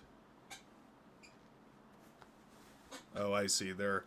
Yeah, I guess that's fair. They're trying to choose a server that has the minimum, or that has a fair ping on it for both of them. So they're going to be splitting the difference. Okay. I guess that makes sense. I didn't know we even had a procedure for that. And that's also what makes the whole community great. That a lot of people looking out for each other, and those are the little things that I really like about it. Yeah, absolutely. And it's kind of, I mean, I don't know. I feel like there's not a. I feel like I've never been so involved in a community that participated from literally everywhere around the world. Like everybody around the world can play bar, and I guess it's probably in large part due to the free to play nature. Like there's literally zero bar to clear in order to start playing. Like you just download it, but it is awesome because it means we get to check out all these different people. I don't know. I know I've definitely met some fun folks from all over the place, just interacting with random people from all over the place and learning about them, learning about all the different names and stuff that I'm horrible at pronouncing. For a Which is commentator. also why we love your castings, to be honest. We have a lot of fun here in the German Discord a lot of times. Oh yeah, I bet you love hearing me try and struggle to pronounce all the horrendous vowels and syllables and everything else and struggle through it all. No, I love it. I really do. I think it's awesome. I'll drop a thing here. So there was one tournament, I remember the Omega series, and I remember the guys in Discord talking about, hey, we need to make a team name that is impossible to pronounce. So the only goal was to actually trip up all the streamers, and it worked perfectly, and we had a lot of fun there. That's great. Yeah. I'll admit to you though, the bar is not very high. You could call it like pretty much anything in any dialect that's not English, and I'd be tripping all over it all day. Don't say that. The guys really took some inspiration and tried to find the worst names to pronounce. It's not you. It's really the effort of the community to make streamers trip over names. That's very fair. I love it. I love a good cause to rally behind, even if it's at my own expense. Very, very, very happy about it. Okay, let's see. We've got something weird going on. The Canadian team is now 6 people large. Oh, okay. We did have. I don't know that this is correct.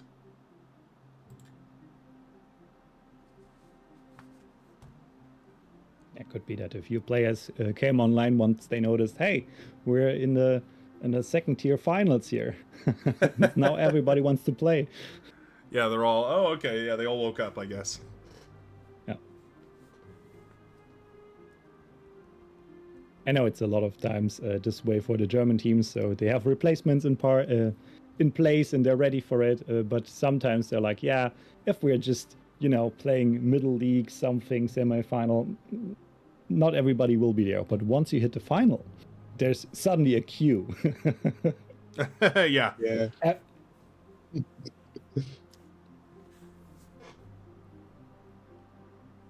I think what's been really interesting this Nation Wars is that we actually had some more unique teams join us. Like, I think Latvia played, and like many European coalitions with players that wouldn't actually form a team, which I think is actually really fun, and I think it's great progress for Nation Wars.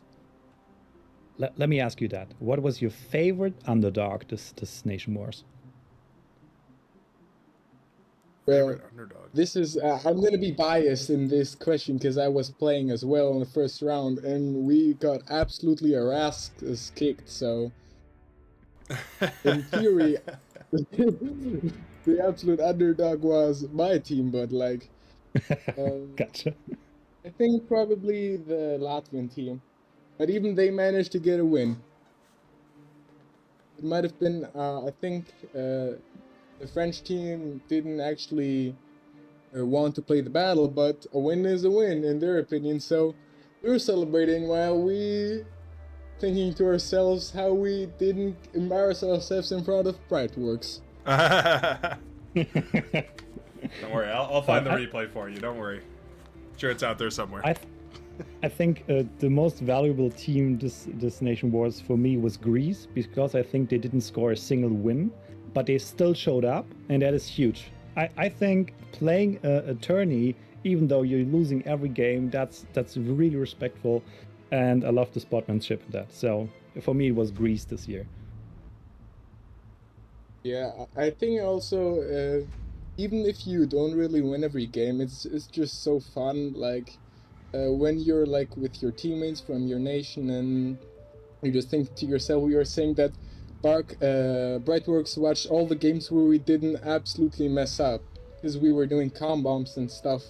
But when Brightworks joined to look at the game, we always played like very focused, and he saw our 3 best games.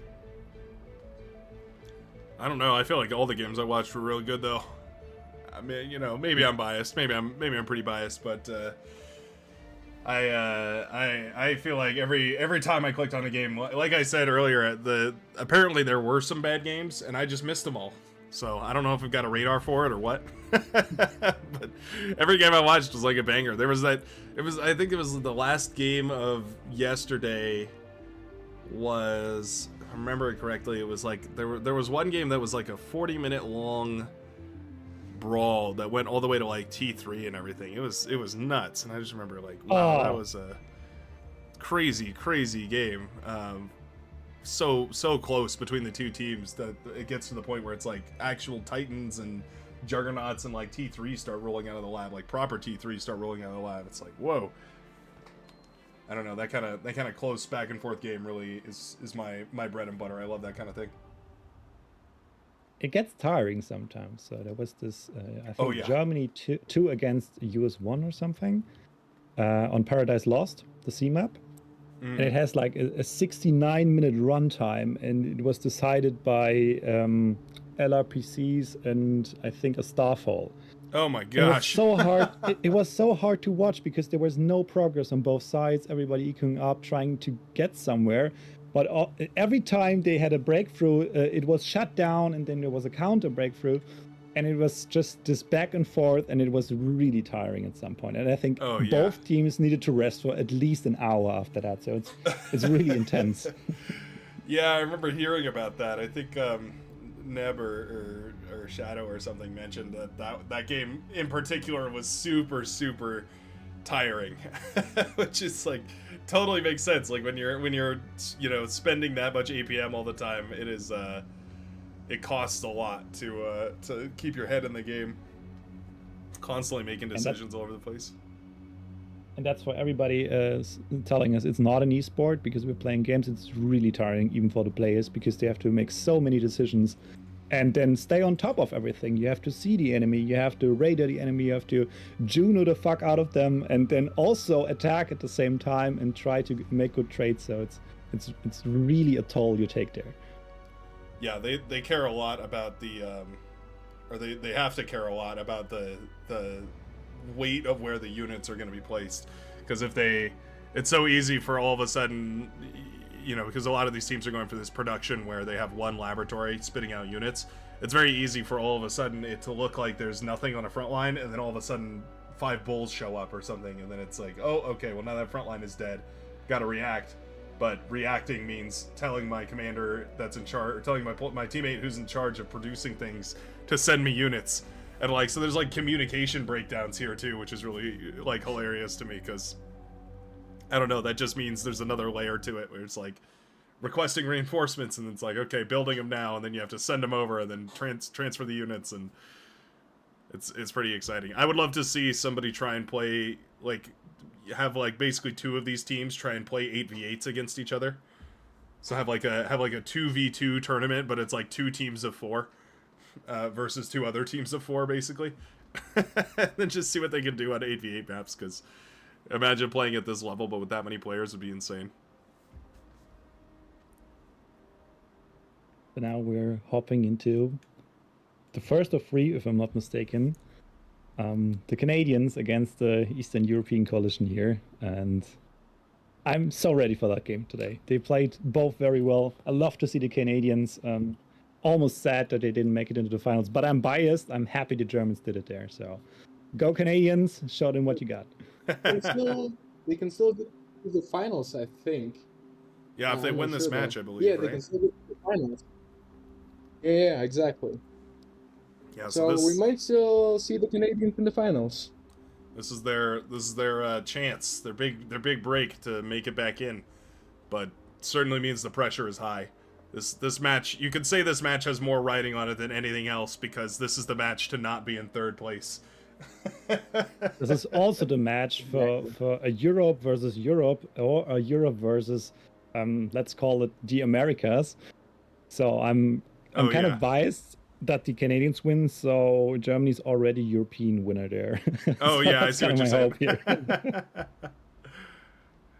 Well, they've got a good shot. I mean, they've got some stellar commanders on their team. We've got Kuchi at 49 open skill and a previous tournament winner. Sir Ice Cream 55, a little bit newer to the scene, but also a very strong player as well, has shown some serious talent. And I don't really feel like the coalition needs an introduction. They've shown some stellar games already today, and they've done a wonderful job. Kind of feel like they were my underdog pick, not based on their actual player skills or anything, but just because it's cool to see a team made up of various different countries contributing players and sort of banding together, I guess, is kind of a cool idea. I feel like that's my American nature talking about banding together. They've been very consistent in putting out a T2 lap at a 3-minute mark, so I'm excited to see that happening here. Looks like they're starting the same way as they did in the other games here, so let's see what it got. Yeah, it really is a very fun map too, because it's got some cool features to take advantage of. There's that big puddle in the middle, which is always interesting. There's always a question about, will they move in to try and capture that with their commanders? Will they try and send amphibious units through? Of course, we've also seen very prominently featured in a couple of games the Triton, the Legion T2 vehicle boat.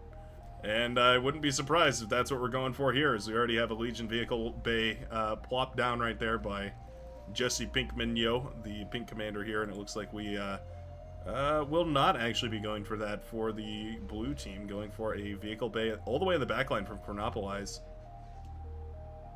You could also say the Triton is not only the boat, but also the goat of the games that were played on this map today, so... Absolutely. No, that tank it's got some serious value packed into a very, very inexpensive package. Super cheap and very high health. Very effective. And I think they will probably... I was talking to Zephyr about this, but yeah, there will likely be a tweak made to them after this tournament.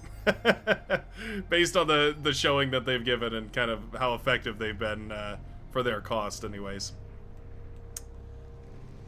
First engagement on the map here for Pinkman, walking into the back line, destroying some Maxes and also some windmills. Oh. And looks like that was shut down by Siri Ice Cream. Wow. Very close call right there. Actually. I love the design of those wheelies, though. Such a cute little unit. Just fires its adorable little machine gun, rides away on both of its wheels. Kind of reminds me of Wall-E, but not for putting up with trash, but creating trash. It's the combat version of Wall-E. Wheelie. Yeah. That's great. So far, though, I would say an excellent defense. Pretty much from both teams, actually. I don't really think any of these have managed to find too much value. One last rover makes it in before the LLTs and whatnot will lock down this area. Cheeky rover makes it through the pond. Hiding in the waves over on the southern side of the pond, does manage to squeak by. But regarding coverage, I think the Canadians did a little bit better of a job of scouting the actual base layouts there. But yeah, pretty much a tie at this point. I think, like, looking at the player views, I think both teams did actually a great job at, like, looking at their opponents, finding out. And I think we can see, like, both teams have sent one commander to step out to claim these mexes over here. Well, actually, the red team doesn't go for the mexes, which is interesting. I think. They just straight up go for the middle maxes. I've seen that before with, I think it was Jay from the German team. And the idea was to basically push so far forward that you can secure the 2 maxes on the front there with a torpedo launcher and then not get harassed for a long time. And then you can easily just, what is happening right now for Vacuum Ultimate, take those maxes in the back with an amphib. And it's rolling out right as we speak here. That makes a lot of sense. Oh, we've got some gunships out too. The Mosquitoes. Oh, that's a cute little play. Going for a Legion Air Lab just a second before switching back over to the vehicle lab here. Actually, a metal stall right now. Especially at this early game time here, because they can harass the whole maxes here on the island without being interrupted. Let's see what they got. Yeah, they do very tiny damage, but if there's nothing to stop them, it doesn't matter at all. They're more than happy to just fire away their little missiles, recharge them over time. So that paid off very well. So Vacuum Ultimate is now able to take the maxes at the front, have the Cetus light amphibious tank on the border of the map slowly progress there. So they not only secured the maxes, but also kind of, I wouldn't say won their lane, but they're on a good way to do that. Also nice they scouted out these platypus here. Having early information about those coming across is going to be super important, because otherwise you get blindsided by those and it can be a very bad situation super quickly. Not only bad, I think I saw the whole lane on the bottom, the sea lane, being won by a single platypus that just walked through everything that was thrown at it. They're nasty, and they're more dangerous than they look. They kind of seem very unimposing, but they can actually do a lot of damage, and as soon as they start to get that flanking bonus too, the damage really starts to pile up very, very quickly, and doesn't take too many of them. It's probably 4 or 5 of them, and you can start to snipe some really high-value targets. But we are ready for T2 Legion vehicle production, and that means the Triton, rolling / floating its way out to the front lines here. Hopefully fast enough to counter that bull by Kuchi, or whoever he's called, which is currently slashing at the top lane, and there's really not much being thrown at it, but it seems like the decoring is more than enough to hold it off here. Yeah, I think Kuchi realized, hey, if I'm just going to be fighting your Decurion that you're repairing, there's no need for me to fight the Decurion. I'll just shoot your commander, and that seems to work great. Decurions are impressive though. They've got super high HP, and they just don't do very much damage. So they kind of are in a weird spot where they're very, very good against bulls specifically, because you can just repair them and absorb all that damage from the bull. And then it's not really a big deal, because again, you can just repair them up to full health. Triton here being very annoying though. Yeah. I think what we're seeing in this game is basically a matchup between Tritons and Platypus. Like the battle of the East. Yeah, who can float more better? And it seems like we're storing away a light amphibious tank in the back of the map there for later use, so there wasn't really much it could do. Just getting parked there. Commander was sniped by the Triton. Single comm kill. Wow. Yeah. That's impressive that the lone Triton was able to harass down the commander like that. Pretty rough situation. What I've seen earlier on this map being not done well is actually sniping commanders and not reclaiming everything behind them. So there was a situation where Tritons actually progressed very far into the map, but then there was nothing afterwards to actually capitalize on that. Yeah, if you don't get that reclaim, it may as well just be a donation to the enemy team, because if they do manage to clean that all up, they're just going to turn it back into units and head it, directly back towards your face. Becomes an issue. We call it the metal delivery in Germany here. If you're just pushing forward without support behind it, it's at this point, like you said, just a delivery for the opponent. Yeah. Kuchi says very balanced.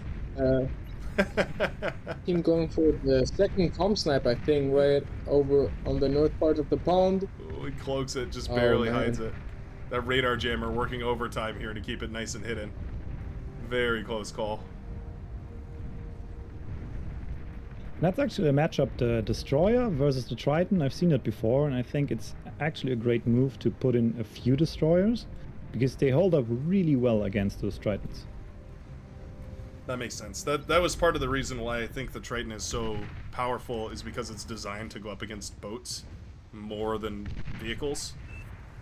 So in a sense, it is essentially it's like it's balanced for dealing with destroyers and whatnot, rather than with actual tanks, which means, you know, tanks are like less effective than the boats. But you know what makes tanks effective is hiding them in the back of the map and then coming out, destroying a bit of eco area. It really worked out well here for the red team. Still managed to get value with that thing. So annoying, because what do you do? Like, you can build a torpedo launcher, or a coastal torpedo launcher, I guess, but then you have to send a constructor all the way over there. It's super annoying to deal with. Mosquitoes, I think the red team is actually doing a very nice job in harassing the economy. Like mosquitoes, hidden tanks in the back line, in the waters. They're doing everything they can to just deny the blue team as much economy as possible. I think that is visible in the statistics, like the metal produced and the metal. Yeah, it actually matches kind of the progress they have on the map, and that is a good sign. But also, definitely the Eastern European coalition is not very well on each front. We see a Starline at top lane slowly moving forward, threatening everything that's in its way. Yeah, it's going to be a big issue for those Tritons. Land or sea, there's not really any running from the Starlight. It's got so much range, and it's going to melt them all the same as Bulls or anything else. So that is kind of Armada's secret weapon. The Starlight is like, as soon as those come out on the field, you have to completely switch your strategy. You can't just go for heavy armor anymore. You have to go for spam to accompany it. You have to make your composition a little bit more complicated. I wouldn't agree totally, because in this map right here, flanking plays a huge part, and I've seen like 5 Starlights getting destroyed by only 3 Tritons that force them to move their tiny little heads, and once they are not focusing you, you can easily just overwhelm them. And that is something you can do on this map with the middle water field here, and I'm happy to see that happening soon. Yeah, it'd be nice to see some static defenses or something. I feel like a pop-up turret somewhere in that central island would be really annoying to deal with, just constantly firing away at the shore. Not to mention any naval units that are out and running, but it'd be very difficult to get that up and running too, so understandable. That's a Triton dominating the game once again. We see them on the sea holding off the destroyers there. We see them moving between lanes on top and the middle here, so Triton MVP for Legion again. The boat that can do it all. Yeah, like I said, the goat boat. Yeah, the goat boat. That's great. Little bit of an air transition here. I wonder if we're going into bombers potentially. I guess feeling like the front line is secure enough. I'd be a little bit worried about that Starlight, I guess. Oh, Ermintrout making a huge play. Oh, no energy. Oh, no. Orange Commander without energy. Oh, okay, well, it works out in the end, but that was unfortunate. Gonna take so much damage. Might even lose the commander here. That was delayed satisfaction for sure. Yeah. We will.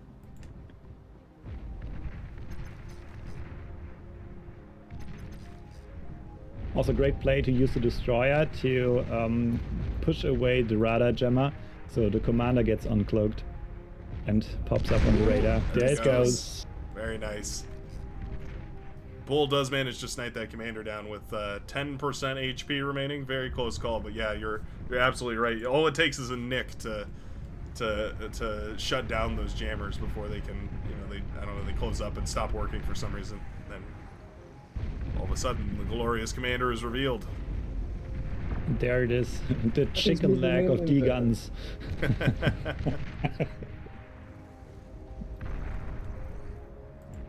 We're trying to move in, I think, in the left-hand side, and they were pretty much stopped by a bunch of how are they called again? Starlights. But that's a powerful thing. The mobility the Triton have is just they will move across the pond, and because Starlights are that slow, they just aren't fast enough to keep up.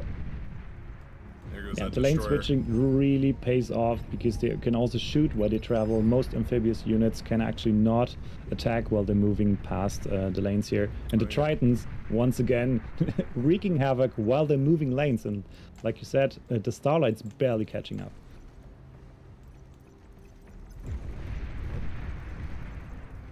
Commander Kuchi is revealed. And another commander.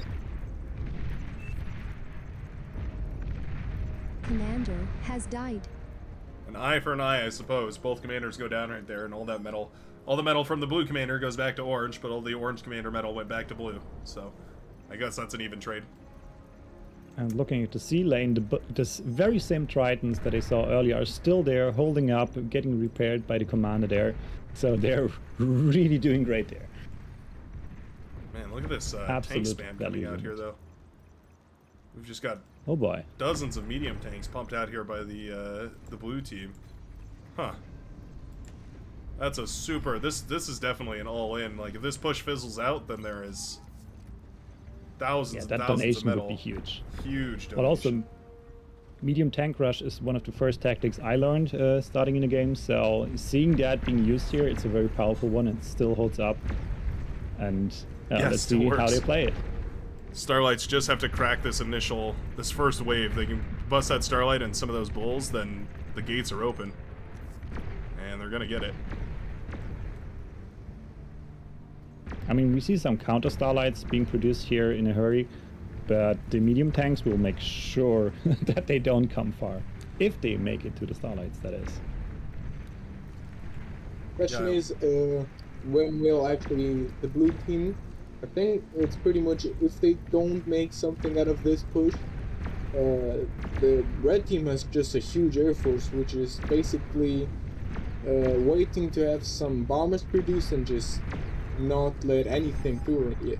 A scout just went through scouting the fusion reactor for the blue team, and I think It is nice, but it is also. a It's just so much metal that's been put into the air here. It's almost 5,000 metal in fighters that the red team has put down right there, and that's kind of. I mean, it's not their entire advantage, but it does. It goes away pretty quick now that those flak trucks are underneath and just tearing it to pieces. Ugh. I don't know. I don't like this at all. I think the blue team And I spotted see a weakness. two commanders moving in, feeling the threat of the medium tanks rushing in there, destroying the Starlights easily. And now we see some Degans, I guess. Or not. There we go. Or not. Feels very late on that D-gun. I feel like we could have gotten more value. Maybe not wanting to risk the commander, though. Also, a huge energy shortage. We do have one of those Legion fusion reactors, which produce a little bit of extra energy. What I told you earlier, look at the Tritons coming through the water, creating a flank basically, sniping every artillery unit in the back there, not protected by the medium tanks. Great push there. Yeah. Yeah, those Tritons, I keep forgetting, I keep underestimating how tanky they are, but they are heavy tanks. Like, they have so much HP, the medium tanks really can't scratch them. Or maybe that's all they And now do we is have barely over- scratch them. And now we have 10k metal donated on the side of the European team here, so let's see if we can put that into units soon. I'd be shocked if they didn't go into bombers or something like that. Like, they've already got the air lab, they've got tons of build power up here as well. I feel like that or just go for bulls. You just go for I don't know, a dozen or so bulls and just push. And also they're preparing, the Canadians preparing like a sea strike, it seems, because they're collecting platypuses. Oh yeah. It could Right-hand side actually is be building. how's it called, a prong maneuver, where they attack from both sides at the same time. If they have the units to sustain that. Well, they've got to go for something, because at this point, as soon as that metal gets picked up and put back into the field on the red team, the red side, it's gonna flip the entire game around. Oh, beautiful D-gun! Oh, what was that? Yeah. Oh my goodness, loses every destroyer and, well, one of the platypus. Yikes. There goes that multi-prong. Oh no. Vacuum Ultimate doing like the best eco lane I've seen in a long time here. Yeah, making the most out of 2 Tritons and a handful of radar towers and depth charges has pretty much held on against way bigger forces here.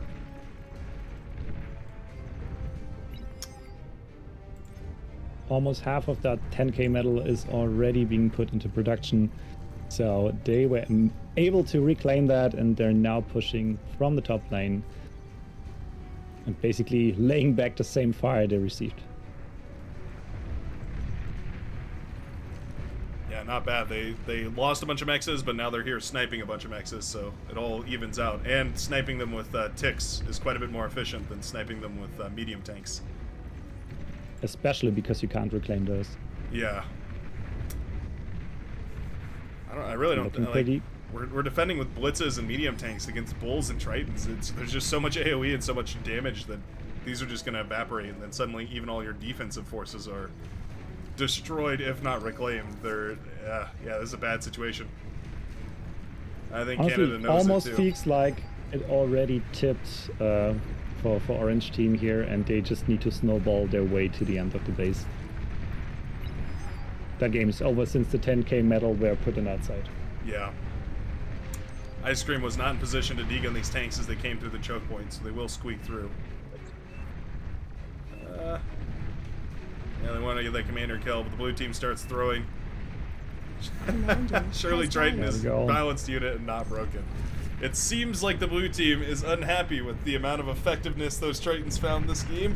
Commander, and I can't blame them. disrupted. They definitely, that naval side being lost to 2 Tritons being repaired over and over by the Battle commander has ended. got to be one of the most efficient defenses I've seen in a long time against naval units. GG. The question is, GG. do you think we're going to see the Canadian team adjust their strategy to incorporate the Tritons? Or do you think they're going to stick with what they know and try and go for Starlight shenanigans once more? I don't know what the next maps are, so Oh, good point. I haven't gonna look at what kind of maps, if there are actually even any more sea maps. Yeah, because I feel like the Canadians are very strong on open field maps, like traditional plain field maps, and they're very good at the micro there. But when it comes to changing strategies and changing between different unit groups, I found them to be, I mean, get me right, they're top-notch players. What we're seeing here is the creme de la creme of players in bar. But it seems like compared to the European coalition, they struggle a little bit with changes between different unit groups. So, for example, switching into air or going from vehicles to bots and stuff like that. But yeah, really depends on the map that we're seeing here, and also depends on if the players hold up, because they have been playing all day for over, I guess, 3.5 hours now. So it's also a mind game at this stage. Yeah, it's kind I of... think we can also see that. Yeah, you can talk. Oh, okay. I was just gonna say it's also kind of a. Yeah, well, I was basically just gonna agree. I was gonna say, yeah, it's kind of like they're trying to guess how much of that strategy they're gonna go for in the last one. I imagine the Canadian team were watching the games that the coalition had to fight because obviously the coalition had to fight a game before this one against the U.S.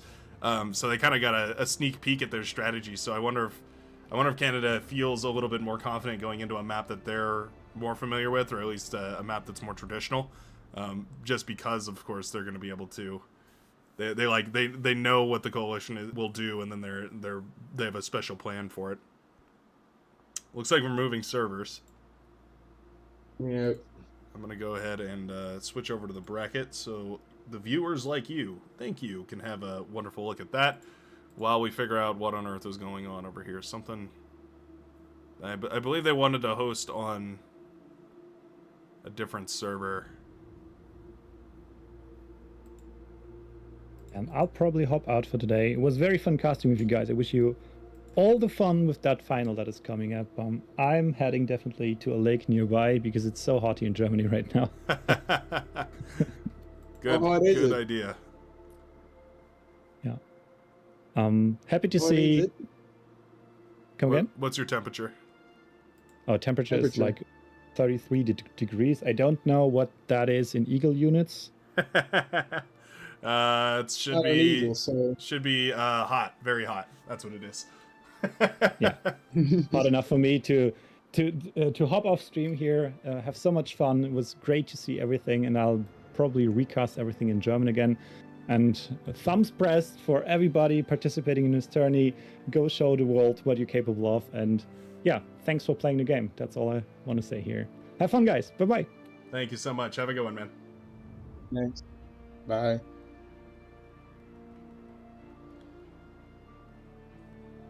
Yeah, it's going to be a hot summer for sure. I think everybody's starting to feel it.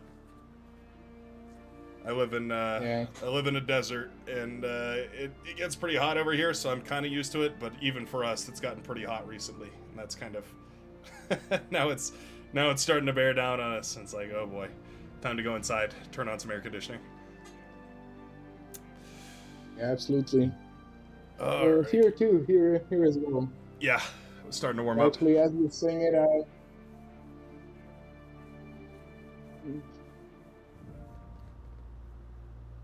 Again, I can't find the battle password for the lobby. What is happening? I don't know if they posted it. I don't know if they should have changed lobbies like that. I don't even know if that's in the rules. Well, I guess it's not out of the rules, so... Yeah.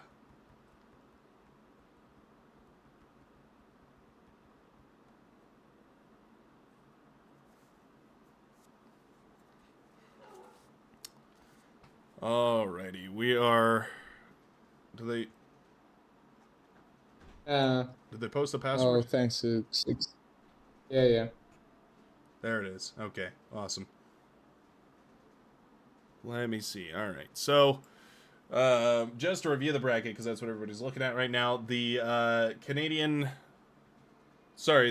the European Coalition took the first round in their best of 3 against Canada, which means that they have 1 point on the board. So this is match point for them. If they manage to close out this game here, they will move up back into the winners bracket, where they will be facing off against Germany 2 specifically in the finals, which would be a crazy run for them because it means they got knocked out in the first round, clawed their way back through the entire losers bracket, and managed to pull themselves back into the winners bracket. Like that is a crazy run that they've had to go on to get back into here. Oh, did the lobby crash? Oh, brother.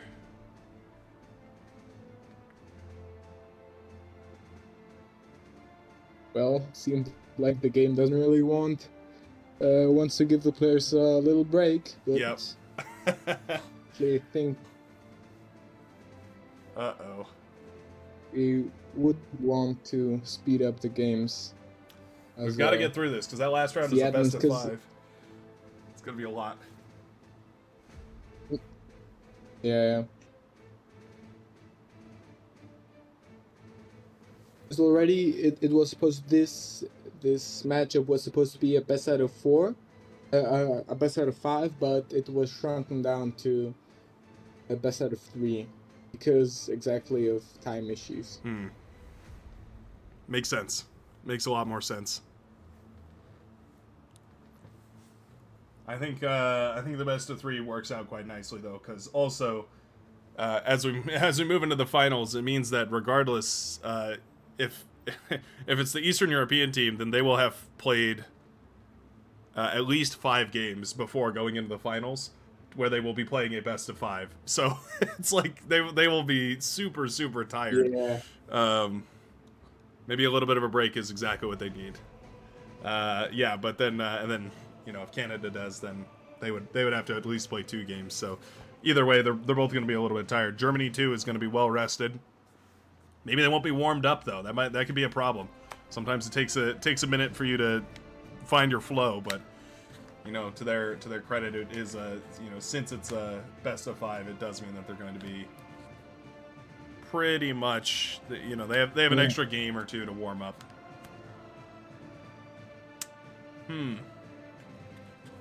Not sure what the status is though.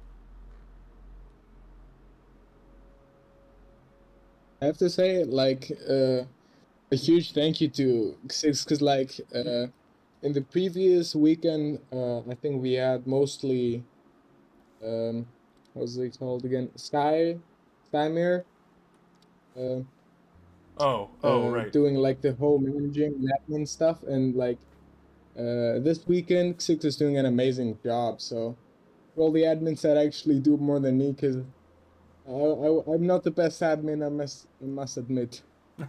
No, it's hard. Uh, It's hard. It's a lot of coordination to get these guys up and running, and luckily, as the tournament goes on, it gets easier, which is nice because everybody gets tired, so it kind of balances out. But yeah, no, it's a lot of work. I definitely agree with you. Huge thank you to everybody who's worked together to put this on. Zix for sure, or X6, or however that name is pronounced. And yeah, as well as yourself and everybody. Really, it's a big team effort. It's great because I mean I don't know, I'm a big fan. I've heard complaints before. I've heard like people just who like to complain about things have said oh well, we should stop making new tournaments because it's gonna dilute the pool.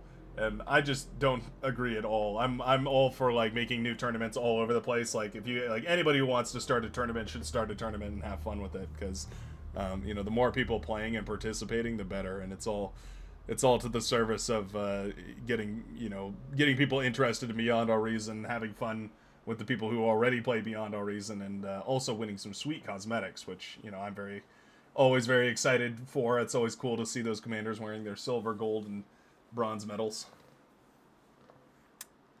yeah. I think a lobby sucks, so like you can join in. Yep, there it is. The lobby. Yeah. Perfect. Okay.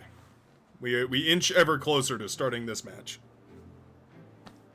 This is game number 2 of Canada versus the Eastern European Coalition. Coalition. And I believe they will be...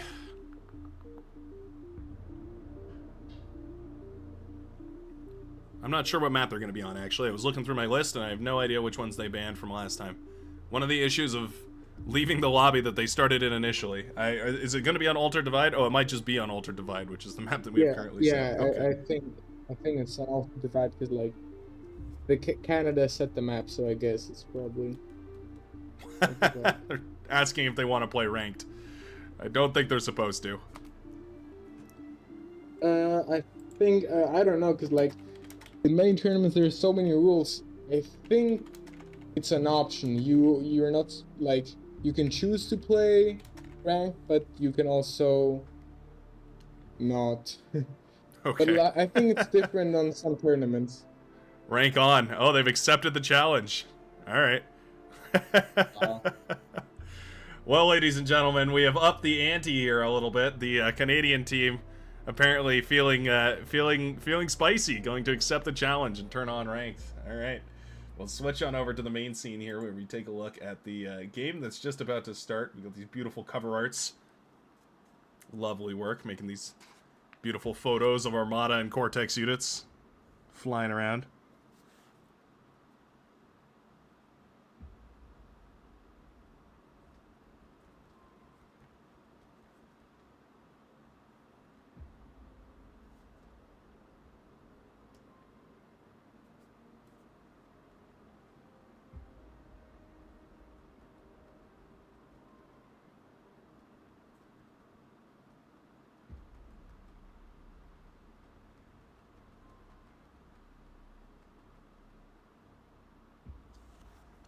All right. Altered Divide. This is a fun map. I like this map a lot, actually. It's gigantic. It's really, like, way bigger map than it seems. Personally, I am like quite a fan of big maps because I'm rather a slow player. So when maps are too small, I really struggle with the APM. Yeah, no, it's super difficult. The smaller the map is, the more you have to be constantly microing your units backwards. Like, there's so much more, how would you say, like, risk of complete you know, destruction or something like something like a D-gun or something, or the enemy moves in and kills your forces while you're looking backwards, because every distance is shorter. Like that rush distance, that's a big thing in StarCraft, I know, is comparing the rush distance of maps, like how quickly you can get units across the field. And on bigger maps, it is definitely a little longer, so you have a little longer to set yourself up. It's a little bit easier, a little bit less stressful. I like big maps too. I'm a big fan.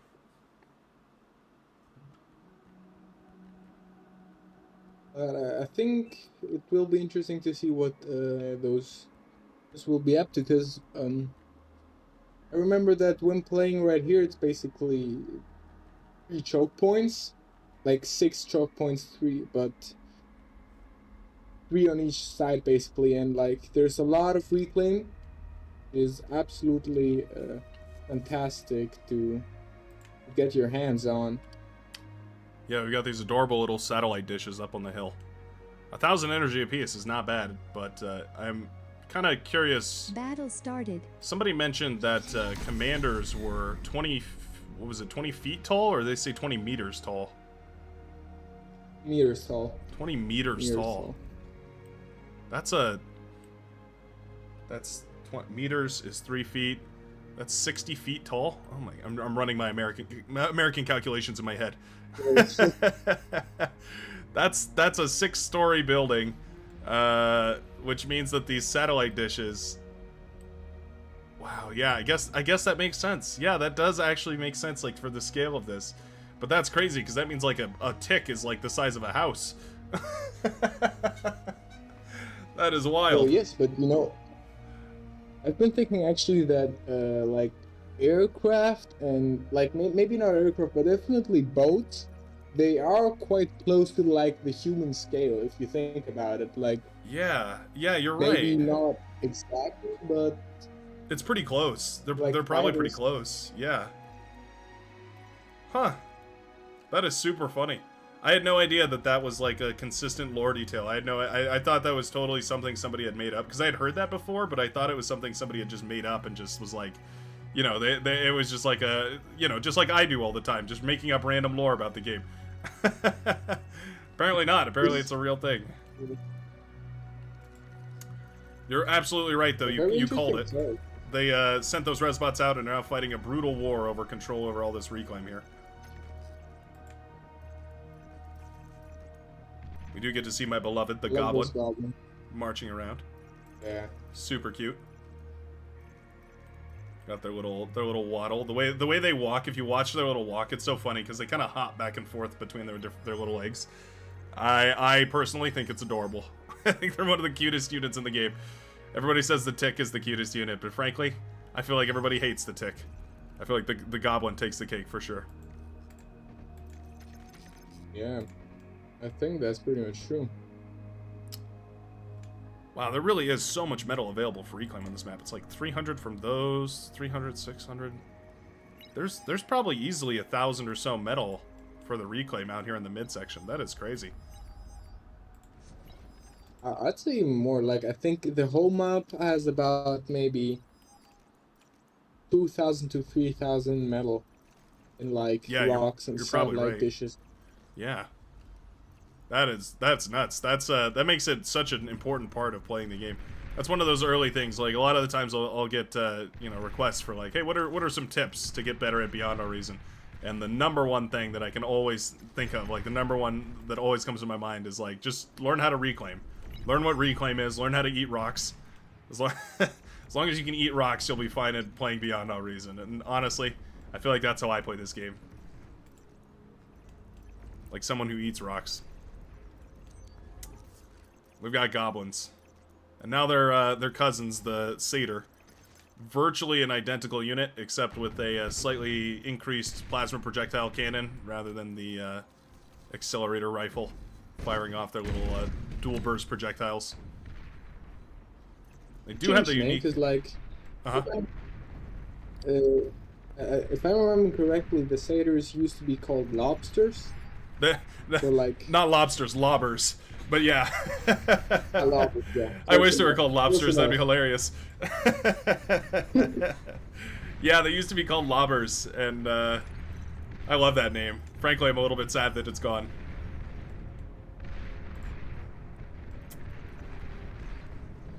Yeah, they have a really unique ability. They can actually hierarch their bullets, so they like like, remember when briefly there was the ability to toggle your towers from low arc to high arc mode. They can do that, where basically they can fire up in a high arcing range, which means that on maps like this they actually have a weird advantage where they can kind of whoa, sorry, beautiful bombing run. I'm interrupting myself for that giant bombing run on the back line here. A couple of Stormbringers taking out all the wind turbines for the yellow commander. That is huge. Looks like fighters are ready to deal with all this, so that will be shut down eventually here. Okay. What I was going to say about the lobbers is just that they can, on mountainous terrain like this, they can oftentimes find weird angles where they can fire over the mountains and still hit the enemy with their little plasma projectile thing. Makes them a really funny kind of unit, because you can shoot at things from over mountains and whatnot, which otherwise, you know, most plasma units would not be able to.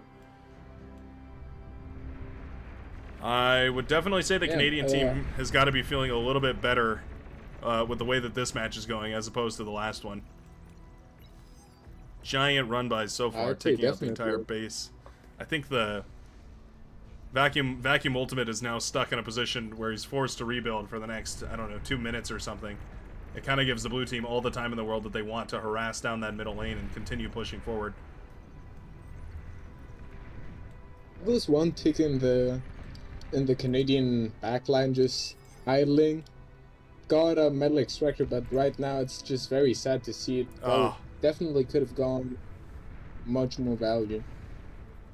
Yeah, it was just sitting there a while, right? Looked like it. Yeah. Yeah, that's unfortunate.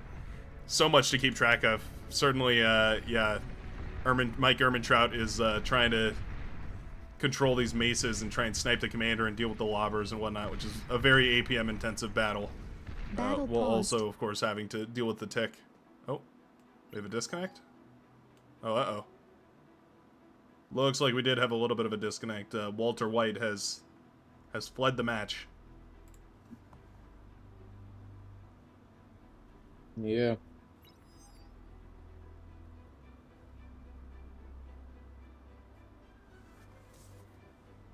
Well, like, I think as a player, basically, it's just so hard to always focus on what you're supposed to do. Because I remember when playing this map, I was moving my rovers across this edge, and like, in that moment, I would never have thought that I could actually go for the mexes and get much more value. Because it's very hard to actually make good decisions when you're in a stressful situation, especially like when we're in the semifinals.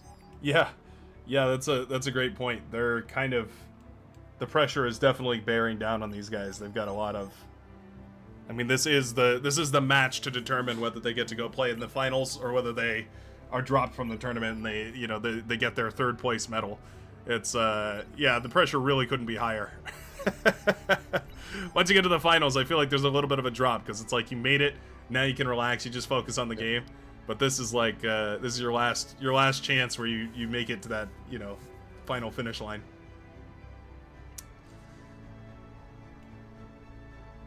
Seems like the internet of the how's it called? The red player dropped. He's it's that age-old like stuck loading on 27 seconds thing. He'll likely just need to reconnect. Gives these teams a second to breathe. they can make their plans and talk about voice chat. Like. Yeah. Look at all these all the drawings on the map everywhere. Yeah. So funny. And the pins. And like right now the blue team is going for a T2 lab, which is like they give me fair was absolutely right that they just always get so consistently a vehicle lab running, and it's just always, I think it's pretty much always faster than their opponents. Yeah. Yeah, they've been super consistent about that, which is one of their strengths for sure. I think I think this is the first time we've seen the Coalition actually not go for any kind of T2 lab, right? Usually they are, like, almost always on top of it. I think that damage that was done to the pink economy here, it's kind of slowed them down. Now they don't have as many resources as they would normally have, mostly the energy production. Maybe that's part of the reason. Yeah. It's one of those weird things where if you're aggressive on the map, it forces your opponent to make units, which also forces them it forces them to use their metal, so they can't build laboratories or tech or anything like that. So in a way, you're sort of defending yourself from them teching up by going for an attack and forcing them into into units rather than making any sort of tech. And then of course, if you win the fight, then you're in a great position because you end up with all that reclaim and whatnot. But here in this case anyways, the T2 lab is up, but we don't yet have that T2 economy. Like, we don't have the T2 constructor or anything like that. We're just going for T2 units, which is not the end of the world. Those lightning tanks are super deadly, especially against the goblins that we've seen so far. They will just melt like nothing. I think we got our player back up and running. He's perfectly okay, so I guess at some point we should. Yeah, these guys should be getting underway. No. Yeah. There we go. All right. Match will resume. Battle started. Nice. All right. One of those nice things about Beyond All Reason. You can just pause the game anytime. Also an issue sometimes if you're in a big lobby. As you were saying, I think immediately when the red team saw the Jaguars, immediately gone for the E2 lab here, the red player. Right. I think that's definitely one of the strengths of the red team. They just respond so quickly to the needs of, like, for example, T2 is up for the opponent, they will just instantly go make their own T2, which is, I think it's maybe calling it a talent is too much, but it's definitely a skill that is really needed in Beyond All Reason if you want to take it more seriously. Yeah, it's almost like it's like adaptability or something like that. Like, you're like being able to read the map and kind of see where things are going and then respond to them appropriately is a skill. Like, it is something that you have to practice that, because oftentimes it's easy for us to see from the spectator booth. We have perfect vision, and oftentimes I'll find myself forgetting that these players can't see everything on the map like I can. They're working with very limited knowledge, so they're just trying to guess what the enemy is going for. So when they get it right, when they do see the T2 and properly make their own T2 transition, it is impressive. Ermintrout in a little trouble on the left-hand side there. The Bull and the Satyr pushing forward here. Yeah, looks like Chronopolis wants that kill. The support is coming in from the both, but German doesn't really seem to want. Well, he didn't risk it, so I guess he saved his commander enough. So, barely too. That was like one or two shots away. Oh dang! All right, well that's a good save right there for Ermintrout, because, well, hopefully anyway, he hasn't actually moved the commander back. Yeah, there we go. Okay, finally moving it out. What is that? Yeah, I don't know why that con went down there. That was very strange. Yes. Yeah, keeping that commander alive is gonna be super important though, because as soon as these T2 tanks start rolling out, you're gonna want a commander around for a D-gun. Jesse Pinkman in a really key position over here on the right-hand side. Cloaks the commander. Ooh, does get beautiful D-gun right there. 3 of those tanks fall. That is nice. That kind of delays this whole push, because now the green commander is thinking about it and it's like, okay, well, wait a minute, where can I push in here? Where is it safe now? And does see the orange commander, so knows that he can sit out there, but is going to be a little bit uncomfortable at this point. Dark Clone moving in, actually. Yeah, purple commander. There are LLTs here, so commander's gonna have to be careful about that. Only one though. Yeah, Oh, man. Pretty devastating, I think. Yeah, Darklone has found his way into the base and now has free reign to just kind of blast away whatever that he would like. This is the effectively the checkmate of Beyond All Reason, is getting your commander into your enemy's base. And Commander now, oh, destroyed. there we go. Yeah, orange commander falls. Darklone is in the base, and I feel like we shouldn't destroy this. I feel like we should pull the units back and try and capture some of these. Yeah, at least maybe like the E-storage, some of the more valuable things that are a little bit harder to build. Then again, denying it to the red team immediately does hurt them a lot.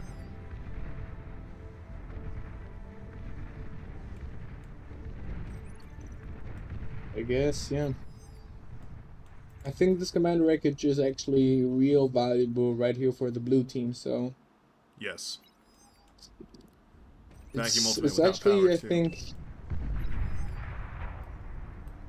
Also, what I've noticed is, I think one. Oh, a D-Gunner on the AGO, wow. Yeah, you can just barely see the trail right there after the explosion. But yeah, Delphi did manage to get the D-gun there. Yeah. Not bad.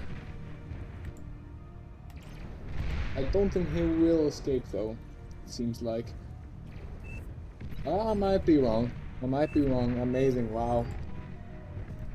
Just barely. Gonna run for his I life think now. that's just... Alright, some risky plays here from the blue team, but I think they've paid off. Walking over that hill and into the enemy base. You never know if there's going to be an LLT over there or something to snipe your commander, but it ended up working out. Now that's a couple thousand metal in the pocket right here for the blue team. Canada strikes back.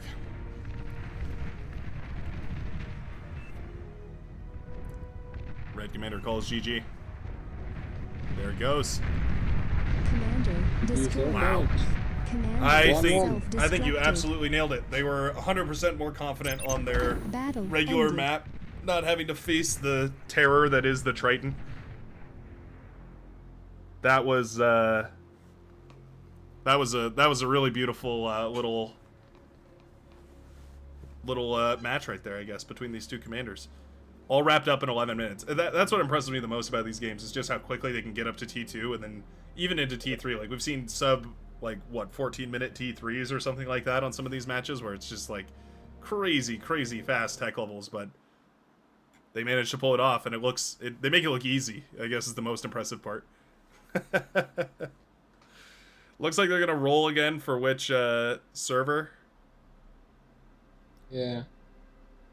I don't know exactly. 3, 2, 1. Oh, I think we have to switch again. Okay, all right. Yeah. Alrighty, these guys are Okay, hilarious. V1 using.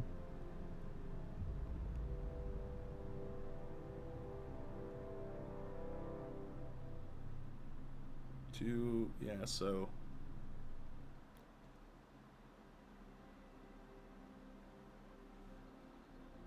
okay, yeah, it looks like we are going to be switching off. All right, I'll move over to the bracket as we take a look. So that's a point on the board here for both of these teams. That means this is the match point here in this third map.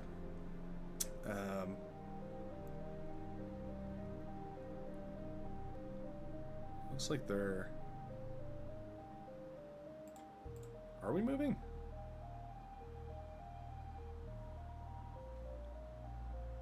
I think we should, but I'm not sure though. This is very strange. Yeah, Their whole team is left, so I imagine they must be. I just don't know exactly where we're headed. Here, hold on.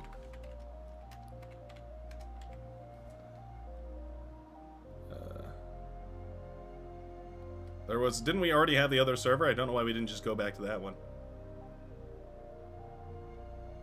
I think it like the auto disappear when no one is left for a certain amount of time. Oh, that makes sense. So maybe that's what happened. Oh, okay. So they did start a new server.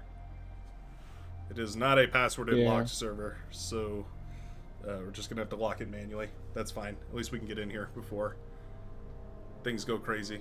Or unless they're gonna fix it now. Always fun. Oh, here we go. Yeah, it looks like some folks are joining now.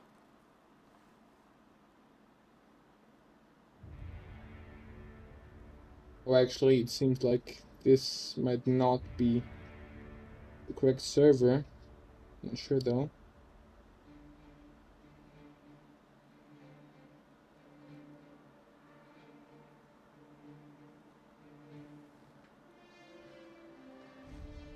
I think they're in another server, to be honest, because Flick just sent a password. Yeah, They aren't a different one? So they've started... yeah, they're in a different one. The total count here today, for the folks at home, we have 1, 2, 3, 4 servers that have been started by these guys. I think in the future what we probably ought to do is just choose a server that is in between. Try and get a server kind of in the middle here. Maybe that's the right way to do this, so that we don't have to jump back and forth like this. Yeah, absolutely. I think in this tournament we have seen a lot of Armada. And I think it's quite interesting. Like, sure, we have seen Legion in naval maps because of the Triton, but Armada was basically go-to in all the other maps which are land only. Yeah, that's true. We haven't really seen Cortex make much of an appearance aside from like here and there. It's like we would see like a core air lab for Shuriken maybe, but yeah, you're absolutely right. It's been nothing but Armada with the Bulls and the Starlights. It's kind of been the meta recently. It's interesting how the meta is different from 4v4 to like 1v1 and 3v3, where in both of those matchups we saw tons of Cortex all over the place. Recently with the change we saw a lot more Armada, but it was still super prevalent. But I guess yeah, 4v4, there's some threshold you cross where it's way more efficient at that point to just build Bulls and Starlights and Bulls. Yeah, and I think one of the reasons like Armada is also picked is because they just have anti-hero in their units, and airplay is quite a big part of like what is happening here in 4v4.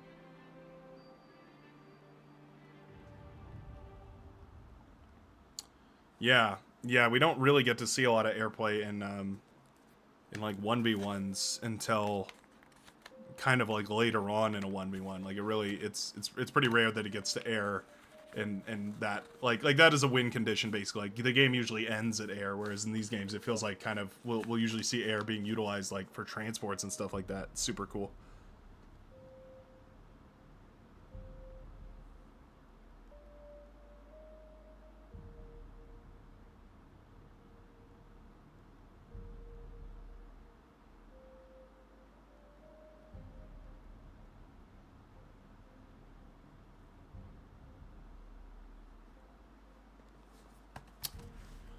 All right, we are 2 players readying up away from starting up this match. We looks like In theory, we could like monopolize us also. He's readied up, but he's not on his computer. Oh, did he have to go AFK for a second? Yeah. Looks like yeah, it is. Some of the players here are saying that it's getting pretty late for them, which is fair. It's been a long day of battling. They've been at this for 4 hours or so already, and really I feel bad for the Germany 2 team who have just been kind of waiting and watching this entire time, or going about their day and will be summoned back for a game of bar. Maybe somebody ought to tell them that this is the we're ready for, or we're about to be ready for their match. Maybe it's a good time to warn them. Because yeah, they're going to be up very shortly here, as soon as this game is decided. And DSDR is not one that's been taking very long. I feel like a lot of the DSDR games have been over in 10, 15, maybe 20 minutes at the most. Not our super ultra late game, 40-minute long T3, Omega games. Start vote is called. Yeah. We'll move on over. Actually, I would want to see like at least one like super late T3 game, probably in the finals. I think it would be cool because I just like the how like from one way it's just the options you have in T3 are far greater, but also I don't know because recently I was looking into how stupid efficient Paralyzer is against endgame LRPC, and it was just huge. I was testing it. I think after 3 or 4 minutes, 2 Paralyzers can fully stun a LOL cannon. Wow, that's crazy. Oh yeah, a lol cannon. Yeah. Those are that we've seen those. That's become like a super popular counter just because they can fire from so far away, and I mean, yeah, it's like what you have to probably spend like 5,000 metal to get enough paralyzers to shut down a 64,000 metal turret or something like that. Yeah, it's insane. Like, so like I was thinking the way you can just have like maybe not half the economy, but you can spend a lot more economy in, let's say, units to, for example, Titans and Juggernauts, and just when the opponent gets a LOL cannon up, you can just EMP it, which is, in my opinion, just crazy. Yeah, and on most So, like, maps, there's a spot where you can do it. Like, in my opinion, it should be like get some EMP resistance, because it's just ridiculous at this point. Yeah, I don't know. I'm torn because on one hand, I hear you. Like, it is a crazy investment to go for that turret, and it is essentially meant to be the game ender. But yeah, on the other hand, it is nice to be able to counterplay it to some degree, like give it some weakness, if that makes sense.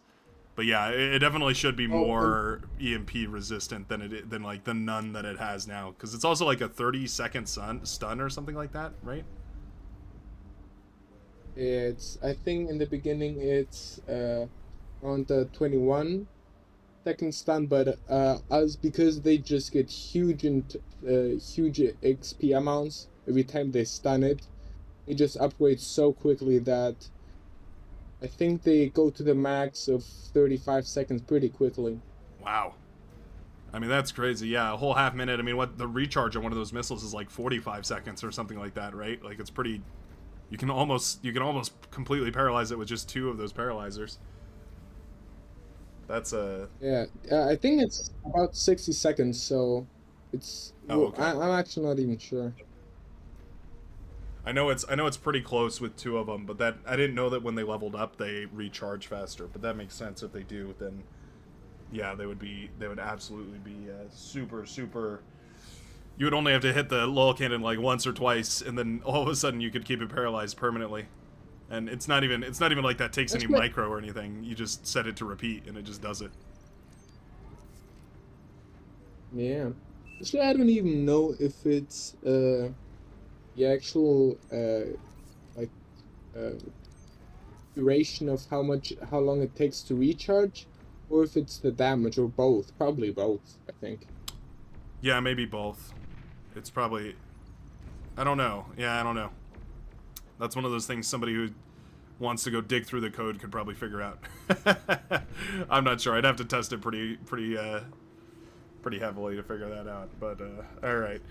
Anyways, back to the actual match that we're here for. The 2 teams vying for the very last game for who gets to go on to the finals and who will take their 3rd place medal and walk home.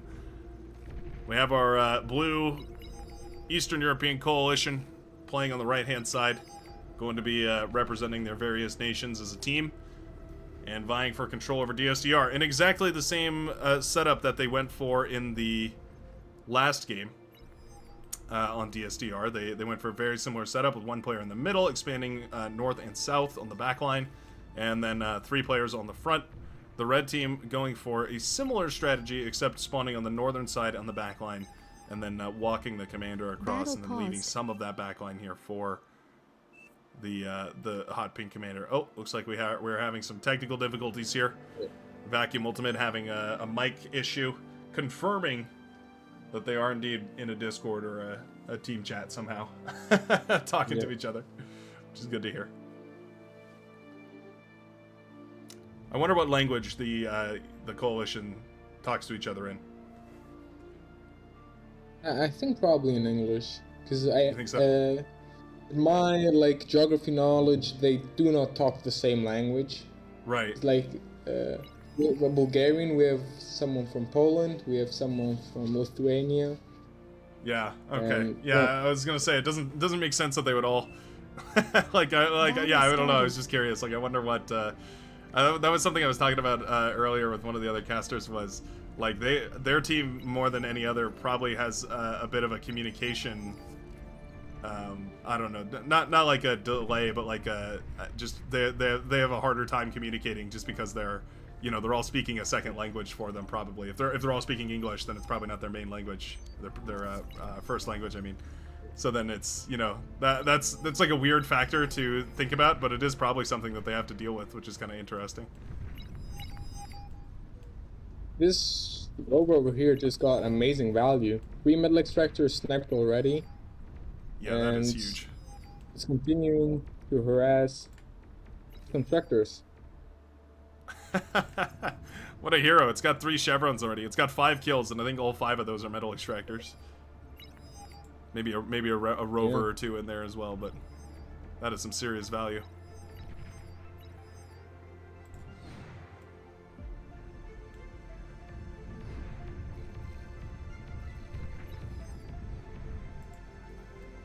Oh no, what are they doing? Look at those cheeky rovers, I just love them. They snuck behind the pawn that was chasing them, and now they're continuing to have huge damage. Oh man. Yeah, they've completely shut down the expansion on that side. At this point, these constructors need to just build an LLT or something. They're wasting so much time just dying over and over and over again to all these units. Oh, interesting. Low ground T2 laboratory up on this northern highland here. Huh. Immediately scouted by the grunt that would just happen to be over in that direction. Don't think it's going to be able to kill it or anything, but that is quite nice. Now this is going to be weird though, because the constructor has to go all the way around if it wants to upgrade these mexes, which is going to be strange. I will try to count how much time it will take to actually for the blue team to respond. It's pretty unfortunate because they just went for air, which means they will have quite some delay, but they probably need to make the most out of it. Yeah. About as perfect of scouting as you could hope for, with the unit basically there while the laboratory was building. But yeah, you're right. There we go. Looks like it does finally start up all the way in the back line here. A couple more rovers sneaking through though. Man, that harassment is stellar.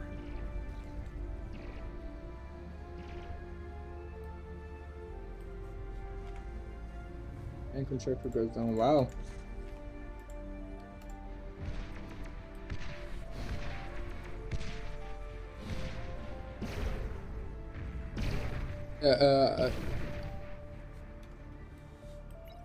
These early T2 units are absolutely wrecking everything in their path.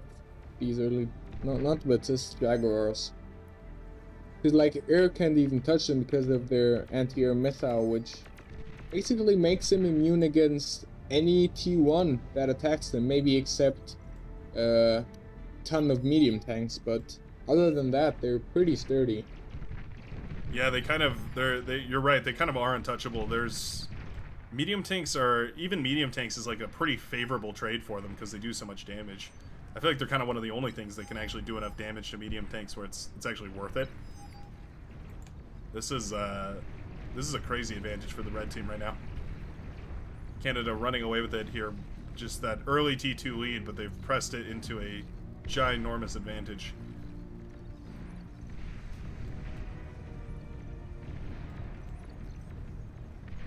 They've effectively cut off the purple commander now in sort of a 3-way surround. Yeah. And pretty much also the green commander, he's just fortifying himself behind many LLTs. try to save his soul and delay his death. Pretty much. Oh, we do have a hero Banshee in the back line. One lone Banshee to try and snipe metal extractors. It's better than nothing, and they gotta do some kind of damage, so I don't hate it. But it feels like very little on the back of the amount of damage those rovers have done. I think it can actually, well, it got one metal extractor, so I guess it's not terrible, but I just think the way the Canadian team is playing is just very, very powerful. Immediately going P2 and then just starting to upgrade those mexes, starting to get these AGOs up. Just a very powerful strategy. And yeah. Oh no. I don't know if you saw that. The blue commander in the top right corner wanted to degun this bull but didn't have enough energy. Oh, dang. That's very unfortunate. Oh, that would have been huge. He's got the jammer. Oh, it's the Janus. Oh, but not the bull. Oh, no. Oh, well. And there we go. That's that very opens the gates. unfortunate.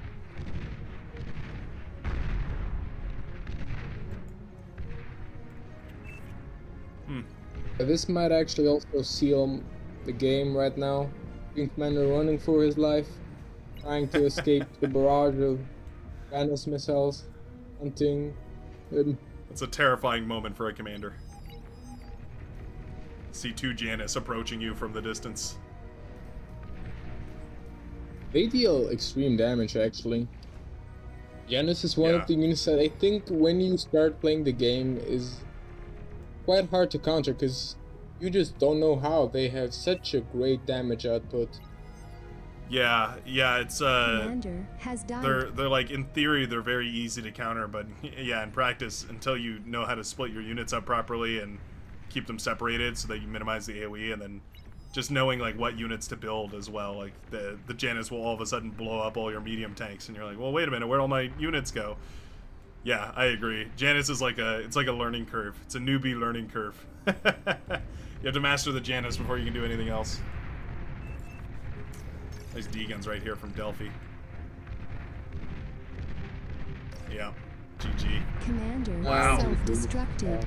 Under 10 minutes, we see this game wrapped up with a T2 vehicle bay transition right here, and it will be our Canadian team who waited all day. The Eastern European Coalition, man, I have got to give props for what a wonderful run that they had, making their way through Sweden and then the US, and then all the way up to a battle with Canada. It was a fierce back and forth, but at the end of the day, Canada manages to take it. And that does mean they'll be moving on into our main bracket, the grand finals, which will be a best-of-5 series between Germany #2 and Canada, who have both been waiting very patiently for us to, have a look at their games. So I'm very excited to see them. They're going to be fresh. They're going to be ready. Canada might be a little warmed up, a little bit warmer than Germany will be after sitting here for a while. So we'll have to see if that plays a big key effect. I'm not sure it will or won't, but I'm curious. Very curious.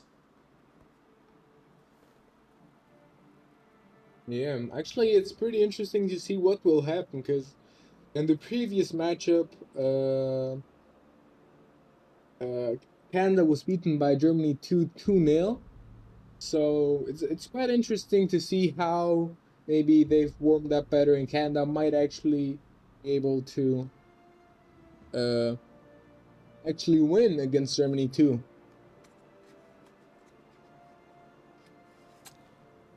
Yeah, I think this is gonna be a funny moment for Canada, because it's their revenge, it's their it's their comeback story.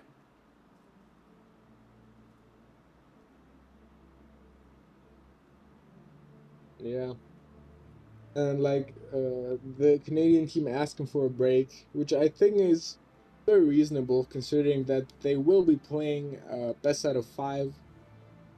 And if they don't lose on the first 3 matches, it will definitely be quite some time it will take to actually... You play on the ground, or you Games. play till you fell on the ground. It's this vacuum ultimate. Yeah. Alrighty. Well, hopefully, let's see if they'll set up a lobby first, and then we can. Looks like they might not. Okay. Yeah, I think they can have a. I think there is like rules on what breaks you can have and stuff like that. And I think it's something like you can request a 5-minute break or something. I think breaks aren't like set by the rules. The thing is that if a time is decided, which I'm actually thinking about doing now, if a time is decided, then if you don't appear in the first 5 minutes, if you don't have a team in the 5 minutes after the set time, then you'll get an auto loss. Oh, I see. So actually, I do not think we should actually delay too much. Maybe till 25 or till 30, but after that, I think we need to play the games. Otherwise, we'll be quite late, even for me. Yeah, no, it is going to be super late, and it's a best of 5, so that's at least 5 games, I guess. Yeah, at least 3 games for one of these teams. So yeah, it's gonna be a while. Yeah, I don't see anything about breaks, so let's see if we can get our German team in here. I don't know if they've been if they're around today. Let me flick on over to the bracket here. We can actually have a look at our German team. X Factor Live, random variables are... Wow, that's a strong team. Not entirely surprised that they made it. Yeah. Let me see. They've still yet to update their scores. Yeah, that's what I'm thinking. Probably the Canadian... I think Delphi is the Canadian captain. He's so tired that he's not even in a rush to update the scores. Yeah. I can do that actually, but you know what? Let's just let them do it. We'll let them do it. Procedures. They get the satisfaction of updating their scores too.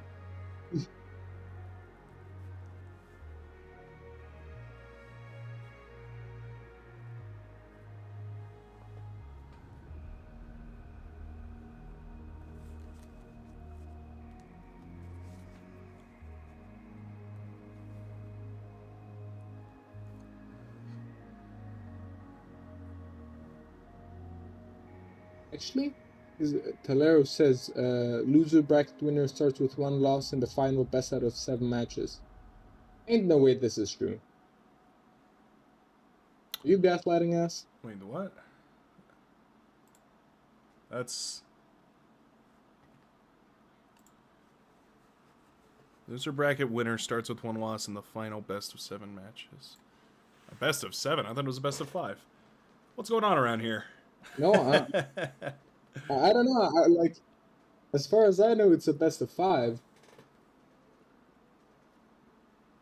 Yeah, no, I think this might actually not be the case. Let me check once again. But oh yeah, it says grand final round best of 5 with a 1-game advantage. yeah, okay, best of 5 with a 1-game advantage. Interesting. So that means pretty much Canada is in an even worse position. Wow. Yeah, it looks like they're not going into this finals unscathed. They're gonna be 1 game behind here, so they have to win. They basically have to win 3 in a row. Yeah, because Germany is gonna be Germany has to win twice. They have to win 3 times in order to take the tourney. Okay. That's tough. That changes things a little bit, because, yeah, I mean... I think that's definitely also something that morale, if your team morale gets low, especially after being tired and starting with 1 game in the disadvantage, I think it's pretty wrecking. So I don't know how the Canadian team will take it.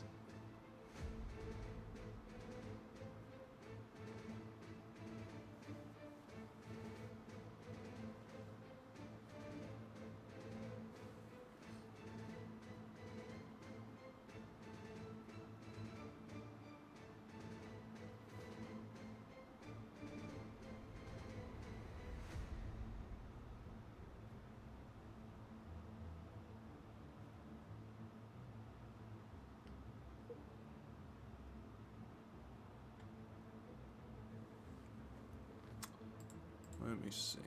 Do we have a...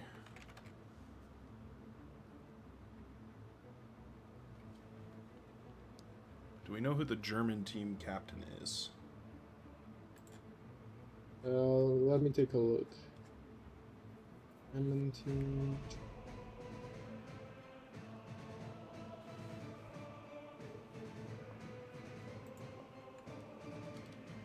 Is it X Factor? Oh, captains.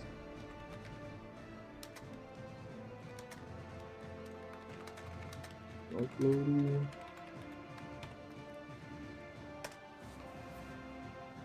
Echia Kitilo.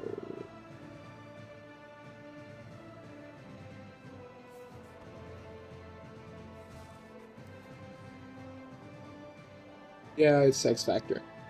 Okay. I just messaged him on the 'Cause, captain's look- channel. Yeah. You message him, and then I looked at his profile, and then it says like captain in Germany. So. Oh. Okay. Yeah, that'll do it. We should see, well, hopefully we get a response. We shall see. Yeah.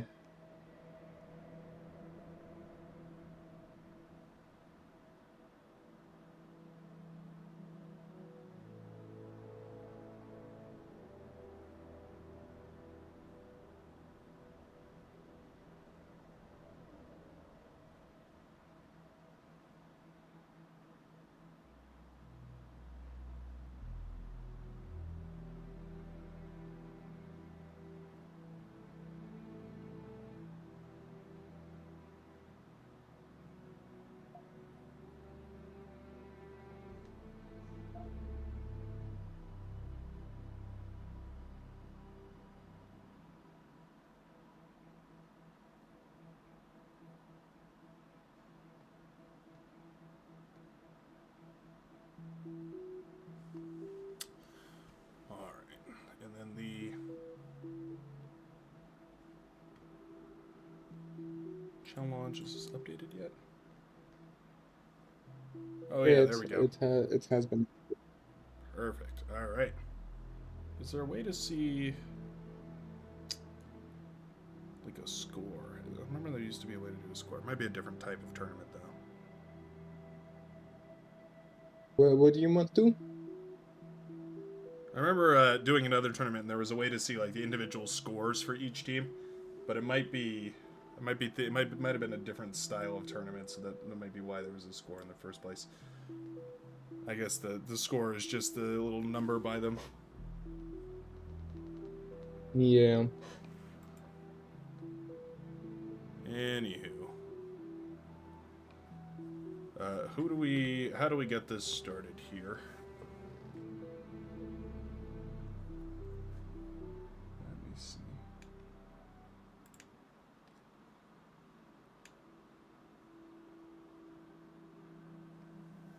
Actually, wait. Canada versus Germany?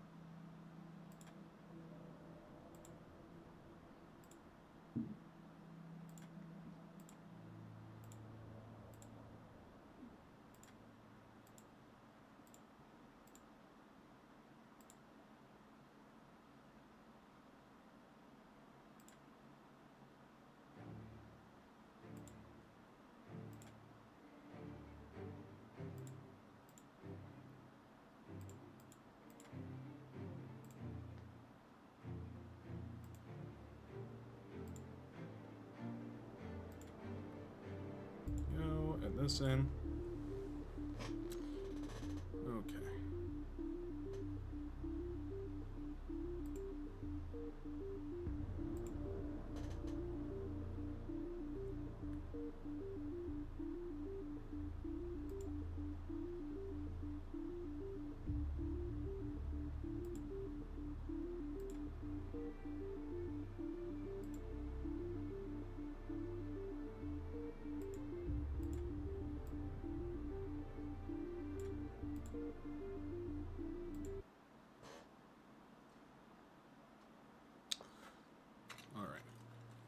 got some entertainment that I'm going to put up on the screen and let the viewers watch while I step away for just a moment to top off my drink and grab a little snacky. And I guess we will just wait to hear from the organizers because they haven't responded to me yet, but I'm hoping that they do shortly here.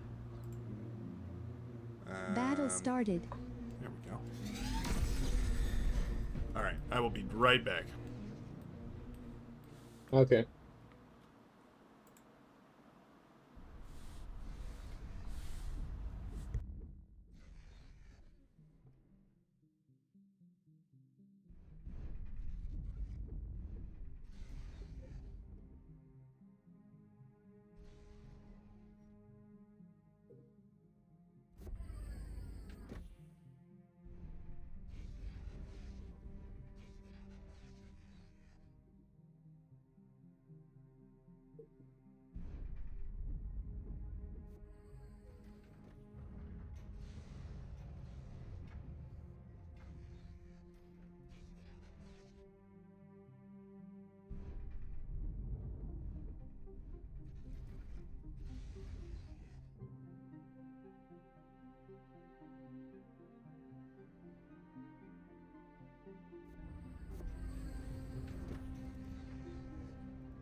I'm back. Have you heard anything yet so far? Well, they're pretty much talking about the procedure, and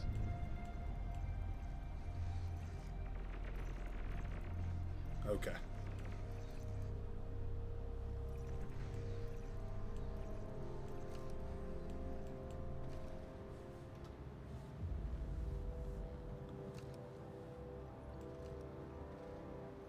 This is one of my favorite things to do in my downtime. Whenever I need a screensaver really quickly, I'll put together a game that's just all barbarian AI, and I'll just let them duke it out. You just fight each other.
Okay, so it seems like they will be playing in Paradise Lost.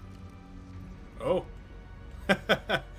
So if it's a... So we'll have some... Okay.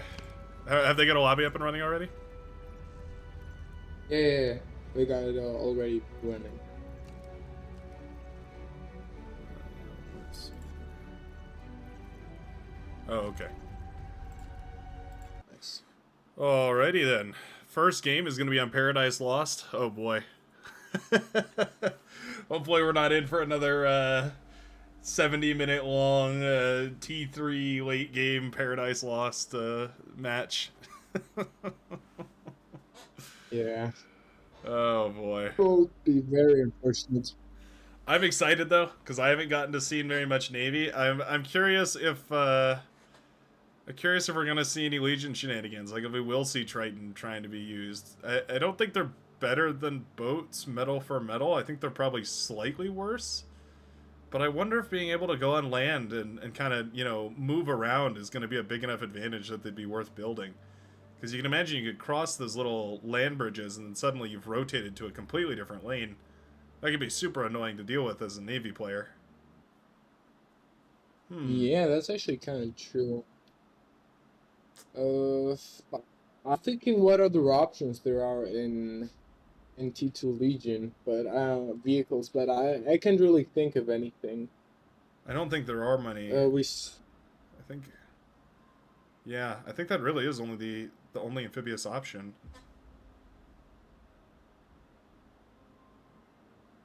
I'd be pretty surprised to see it though. I don't imagine either of these teams have some sneaky Legion build that they've been saving for exactly Paradise Lost. I bet we're just going to see a lot of wind turbines, a lot of naval production, a lot of destroyers and frigates. Good old-fashioned classic Navy. And I'm curious if we're going to see Armada versus Cortex. Core Navy has always taken the lead. It's always been just better in most cases. Armada, however, is a little bit cheaper. And so when played as a team, it does mean you could get quite a lot more units out there on the field.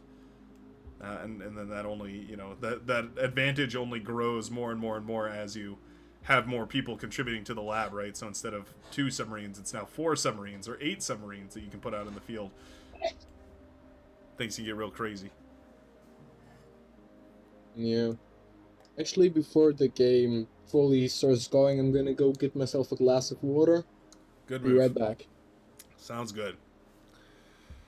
I'll take a moment then to introduce our teams playing in the grand final first round. Going into this match with an advantage, it's going to be the German team. German team number 2, led by OS, by none other than Darth Revan. Darth Revan, the Sith Lord of old, going to be leading us here as an Armada commander in yellow, followed up very nicely here by Random Variable, who's playing to the south, going to be spawning on the southern island, also as an Armada commander, playing in the water just north, and in between those two commanders will be our likely production center. It's going to be Pro Che, who is playing as a core commander in the water. I expect that we're going to see these mexes, and then maybe a lab, and then going into frigates and destroyers, kind of sending them up and down and right through the middle. And rounding out the red team, we have our winner chicken dinner. It's none other than DME. DME Chicken Dinner going to be showing us what they've got. The DME clan having some representation here, and the German team going to be playing at 36 open skill, tied with She, and showing us what they've got. Darth Revan, also a previous tournament winner, which does mean that there's some experience here, some experience on the field. But the blue team also with some experience as well as their blue team leader.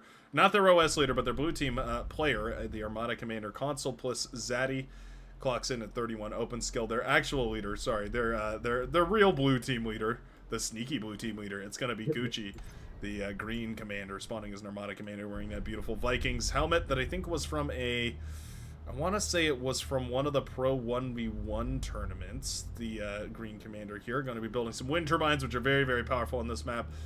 We also have Chronopoli spawning as the fabricator, the producer, the laboratory organizer here for the blue team. It's going to be Chronopoli at 38 open skill, and Darklone just one higher at 39. Going to be spawning on land and building wind turbines as well. So the whole of the blue team all going into wind turbines right as the wind speed plummets. I'm sure both teams are really not thrilled about that. Essentially, all of their strategies likely revolved around building wind turbines, and now suddenly, nowhere near enough energy to sustain production for either of these two teams, as they're both nearly around 200 energy right here, where they should normally, if wind speed was high, they would be somewhere around 600 or so. Yeah, they're both teams having a pretty brutal e-stall right here from the wind speed rising back up. We have the construction boats moving out as well. We've gone very heavy into construction boats. We're actually rushing 3 con boats before anything else. Meow land, apparently, says Consul plus Zaddy. Going to be sending these con boats out, no doubt, to capture these metal extractors. I don't think they can capture that one on land right there. But it does look like they are, going to be, trying to as greedily expand out on these mechs as possible. And there's this weird thing about Navy where once you grab a metal extractor, it's pretty difficult to kill because you need something that can hit amphibious targets, which basically for T1 laboratories, and likely for the purposes of this game, means a destroyer or a submarine. And both of those have obvious counters. Destroyers are very big targets, they're easy to hit, and you're not just going to throw them away to kill a single metal extractor, costing nearly 1,000 apiece for both of these commanders' Cortex destroyers. What are they called? Oppressors, that's right. So, not the kind of thing you can throw away and lightly, you can't just throw one of those away to kill a metal extractor or two. You have to get way more value out of it than that, otherwise you're going to be in a really bad position. Instead, though, the other option is submarines, which are also fairly expensive. About 560 metal for a Cortex submarine. Did I nail that? 580. Ooh, I was pretty close. 580 metal for a Cortex submarine, and they're pretty expensive too. You think about it, like half your starting resources there. That adds up pretty quick, and it can be super, super annoying to deal with submarines, but once you have a destroyer out, it really isn't that big of an issue. So grabbing these early metal extractors essentially guarantees at least your metal economy for a long, long time. And because we're building so many wind turbines using these commanders, it also means that the land economy is going to be very difficult to harass, not nearly as easy anyways as attacking those tidal generators that we normally see.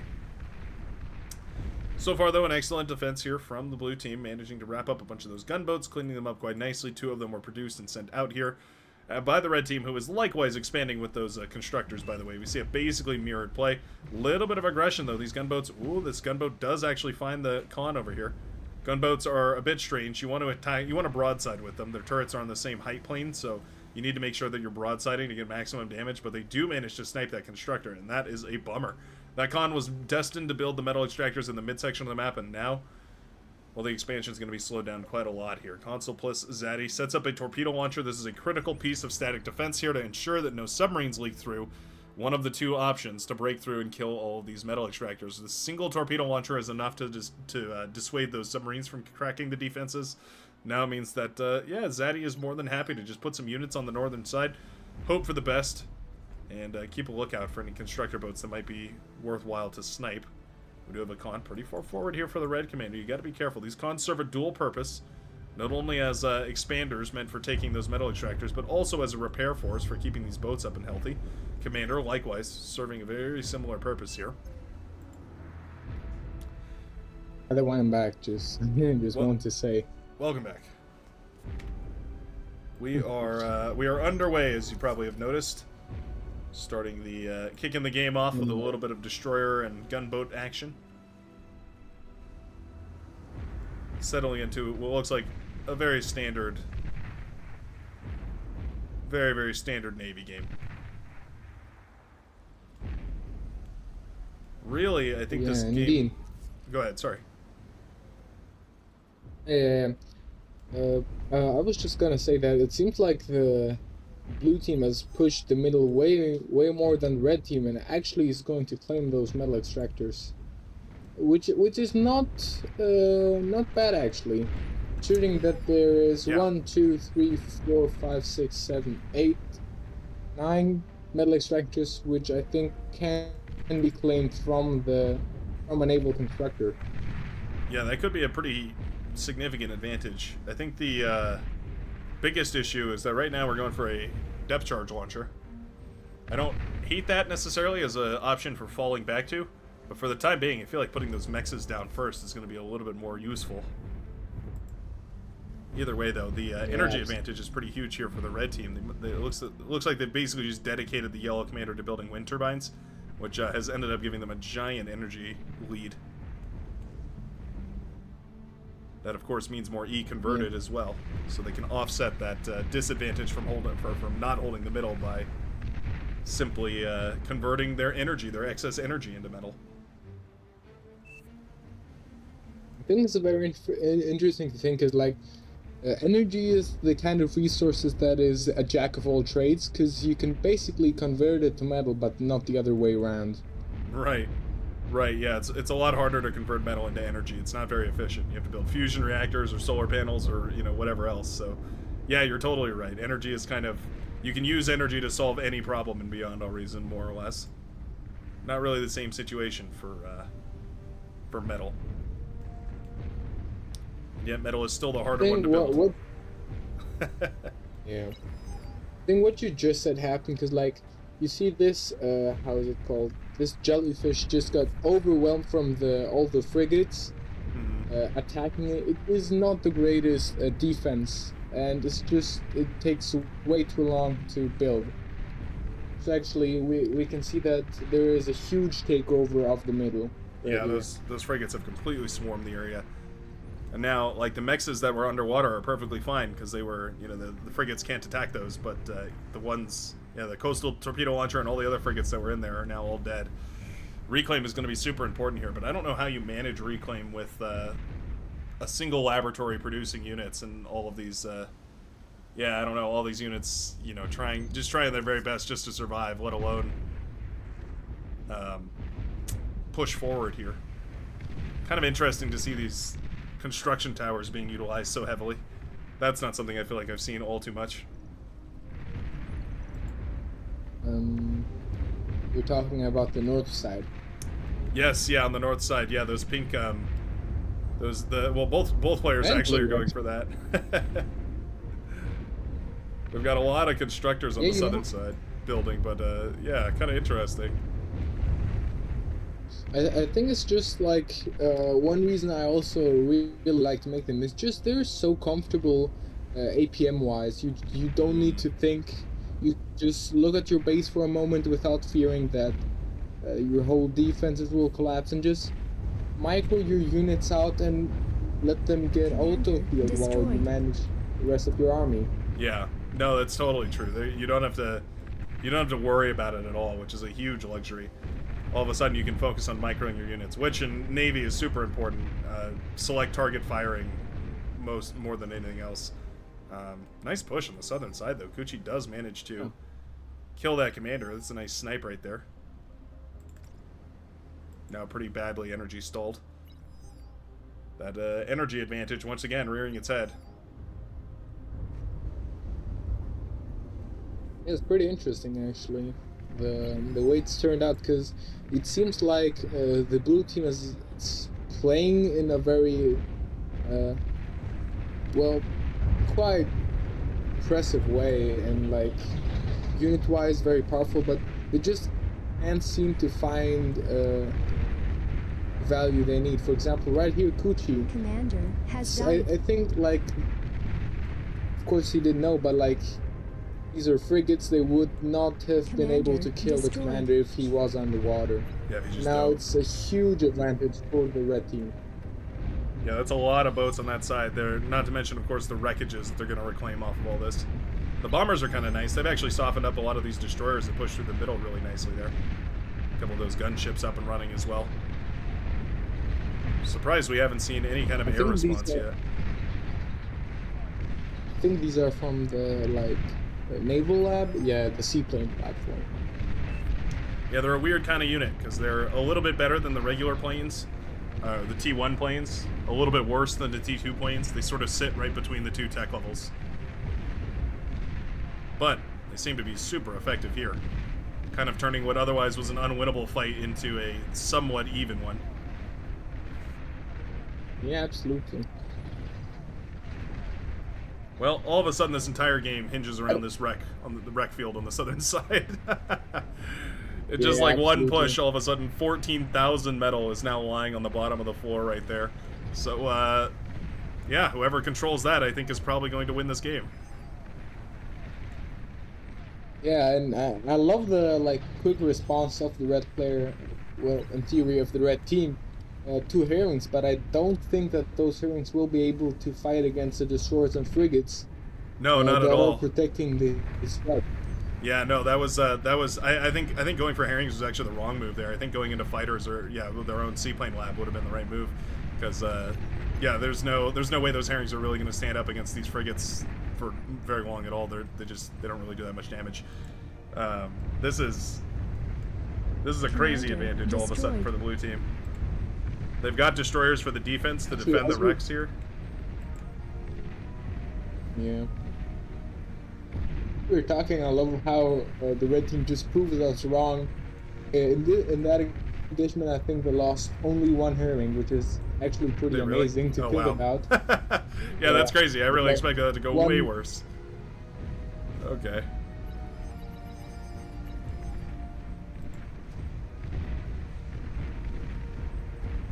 It is just a huge advantage for the blue team that it's way closer to them rather than the red team. Yeah, their reinforcements hit the field a lot quicker. Red team's pumping out those frigates as fast as they can, but they have to travel so far. The blue teams have to travel about half the distance.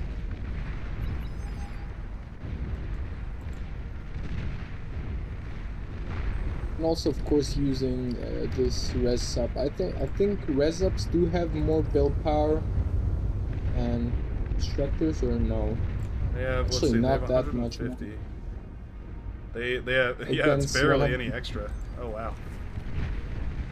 I thought it would be much bigger, but yeah, actually pretty much the exact same. Honestly, I wonder if going for just construction ships is better then. That way you can reclaim everything, sure, but then afterwards you can, rebuild torpedo launchers or anti-air turrets or whatever you need. Yeah, of course.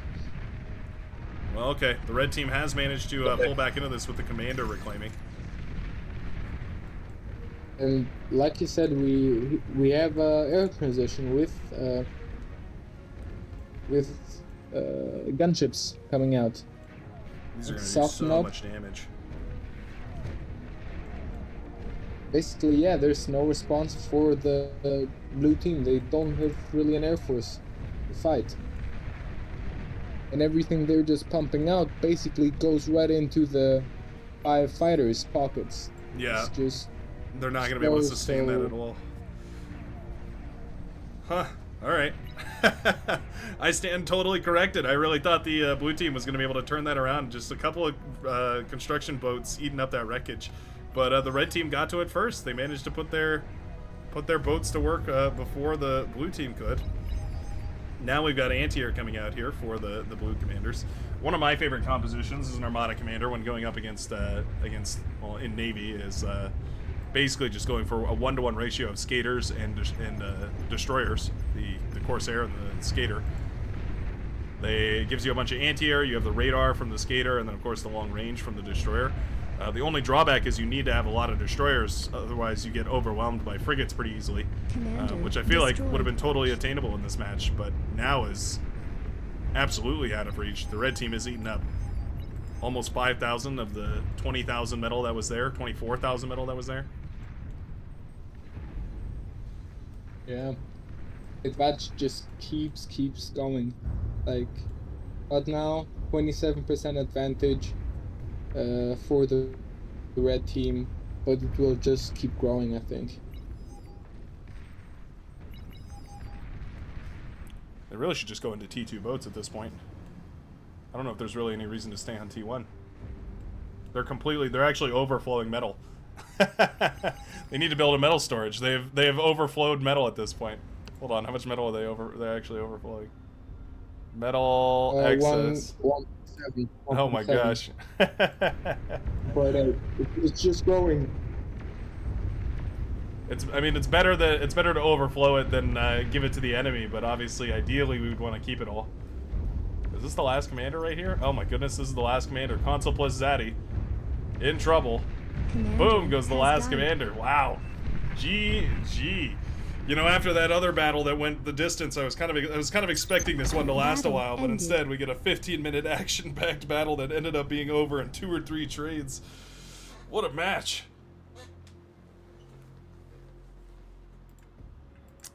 All right. Well, that's one way to start it off here. The oh, by the way, so we did figure out that the German team, for all the folks at home, the German team goes into this with a 1-match advantage. So that does mean that they are now up 2 points. No, sorry, wait. Yes. Yes. Okay, yeah. So they're at We're up 2 points. They're at 2 points to 0, which now means we are at match point. Right? It's a best of 5. Did we get confirmed that it's a best of 5? It is. It says so on the rules, so I'm gonna assume that that's the case. So we are now at match point. The German team could take the very next match and win the entire thing, or otherwise the Canadian team has their work cut out for them. They've got a lot to do.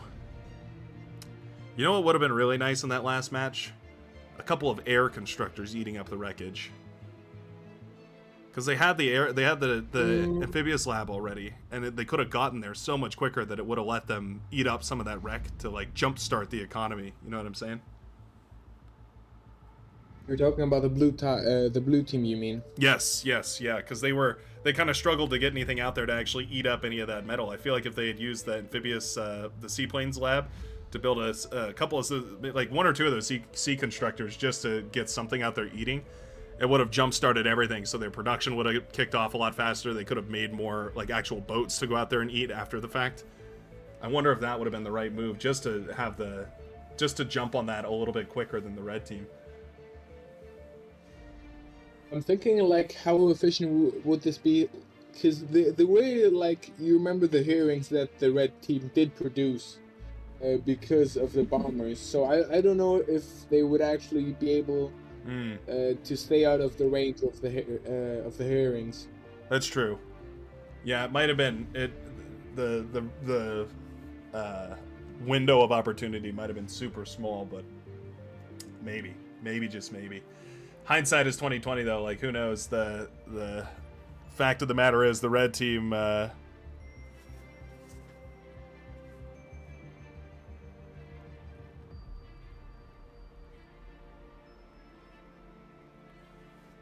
just think they got to the wreckage. There wasn't they basically just used those constructor ships. I didn't realize how much more. I didn't realize how little build power the res subs had. I really thought those had quite a bit more, for the fact that they can't build things, and I guess they're amphibious, so. Yeah. Actually, what's it called? I think the only attempt of the blue team to claim the wreckage was with that one res sub. But it was like it didn't even get that much value because it was by depth charges from the destroyers. Sorry, say that again. What was the target? I think the only attempt of the blue team to claim the wreckages was with that one res sub, but it was destroyed by depth charges from the destroyers. So, Yes. I think the blue team could have done a better job, but defending the wreckage and definitely reclaiming it. Yeah, that single res sub was nowhere near enough because they already had a commander eating up the wreckage of another commander corps, so that's 300 build power worth of metal going back, and then shortly afterwards they had both of those construction boats eating up, which was like 250 or something like that build power. So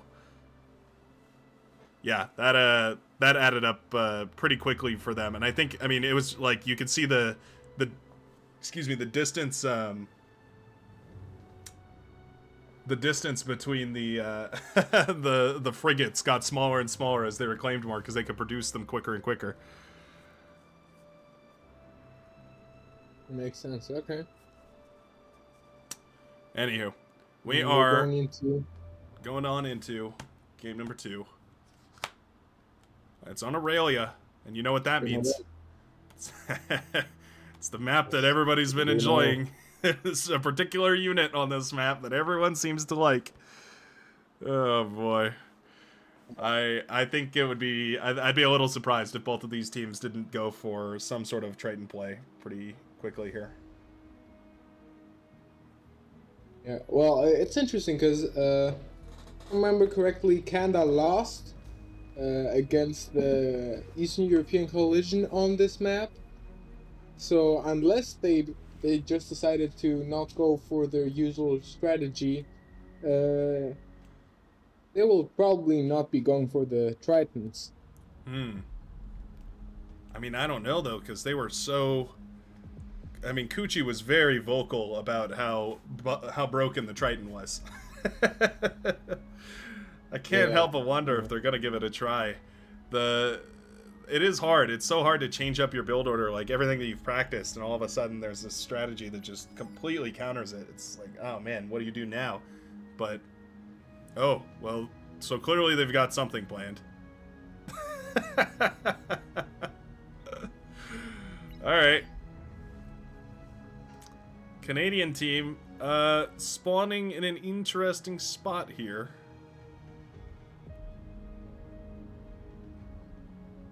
Yeah, we've got the Canadian team spawning in the weirdest little corner of the map, and can only be going for, if this is their spawn, I imagine some sort of commander drop shenanigans. It's got to be It's got to be like heavy transports, or maybe they build a lab and drop units from here. I'm not entirely sure, but when they're this close together, there's got to be oh, he's trying to guess. He's guessing where the commanders are going to be placed. He's pretty close. He missed one of them. He didn't account for chicken dinner being on the front line right there, but yeah, they're going to be safe, at least for the time being. Huh. I think it's an interesting strategy, and if it actually works out, it will be definitely a huge boost to morale, and also a very impressive comeback. Yeah, that's right. Yeah, I mean, they've got it all on the line right here. The German team just has to close out this match, and they're gonna be well, tournament winners. They're gonna be wearing the gold medals around their chain or around their neck for the foreseeable future. Whereas the blue team has got to they've got to make it work, and they've got to make it work at least a couple times. So we'll see. You were right though. We're not gonna see the Tritons. I'm imagining. Unless maybe we see them out of Darth Revan and looks to be playing Legion, so probably we'll be going for Tritons there.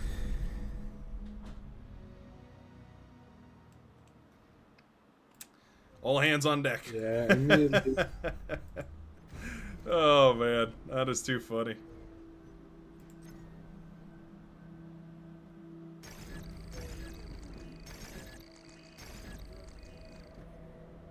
This will be. I think it will be definitely one of the most interesting games out there. Yeah, this is going to be strange. I think it's definitely a unique way to go out. Yeah. So they've got to build 4 of these transports. I imagine, anyway, they're building 4 of these transports. And then everybody who takes off has to set their slider bar down so that all their resources are shared. The problem is, well, okay, so they're moving out early, which means that they lose the build power, right? So that's an issue. But how on earth is the red team supposed to expect this? They've got one radar tower in the middle, so they're not going to see these transport planes until they are basically on top of random variable.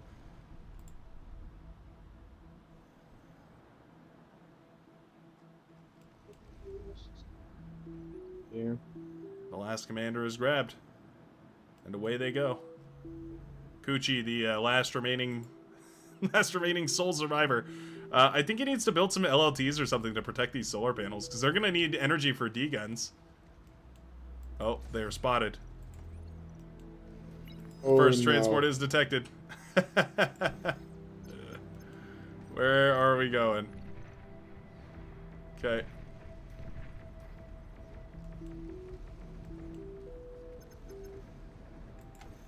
Wheelie's trying to. Are we just going To for attack the commander commander, trades? not Is that so- what we're doing right here? Commander destroyed. We done enough damage? Dark Clone Yeah, is trading out probably here. maybe. Commander destroyed. Alright. Oh. Red okay. commander down. Yellow and blue commander have both fallen here as well. Is it even possible to? Oh, the transport's so low. Okay, he does land. Oh. He needs to get in and degun those wreckages. If he can deny those wrecks, that's actually huge. Already a ton of that metal has gone back here. Looks like Darth Revan is going to sack the comm here as well. Oh, degun, degun. Oh, kill the wreckages. Oh, no. I think he doesn't know about the turret. Commander He doesn't know about the destroyed. turret. No. Oh, okay. Well, there's 4,000 or That's 5,000 metal down the drain right there. All right. So Shet was over on the island, so was nowhere nearby. Kuchi is flying in. This is the last commander available. We have a construction plane available here as well, so that's going to be quite nice. What do you do after this? What's the follow-up, though? Because we have a single lab available. I don't know. Where do you go from here? This doesn't seem like a winnable situation. Yeah, I think. That I think it's Decurion, GG's. that Decurion is throwing a wrench into this plane for sure. Commander Wow. destroyed. All right. Well, I gotta give him props for giving it a try. Battle ended. Yeah. Oh man, they really threw the Hail Mary and hoped for the very best, and at the end of the day, it wasn't quite enough.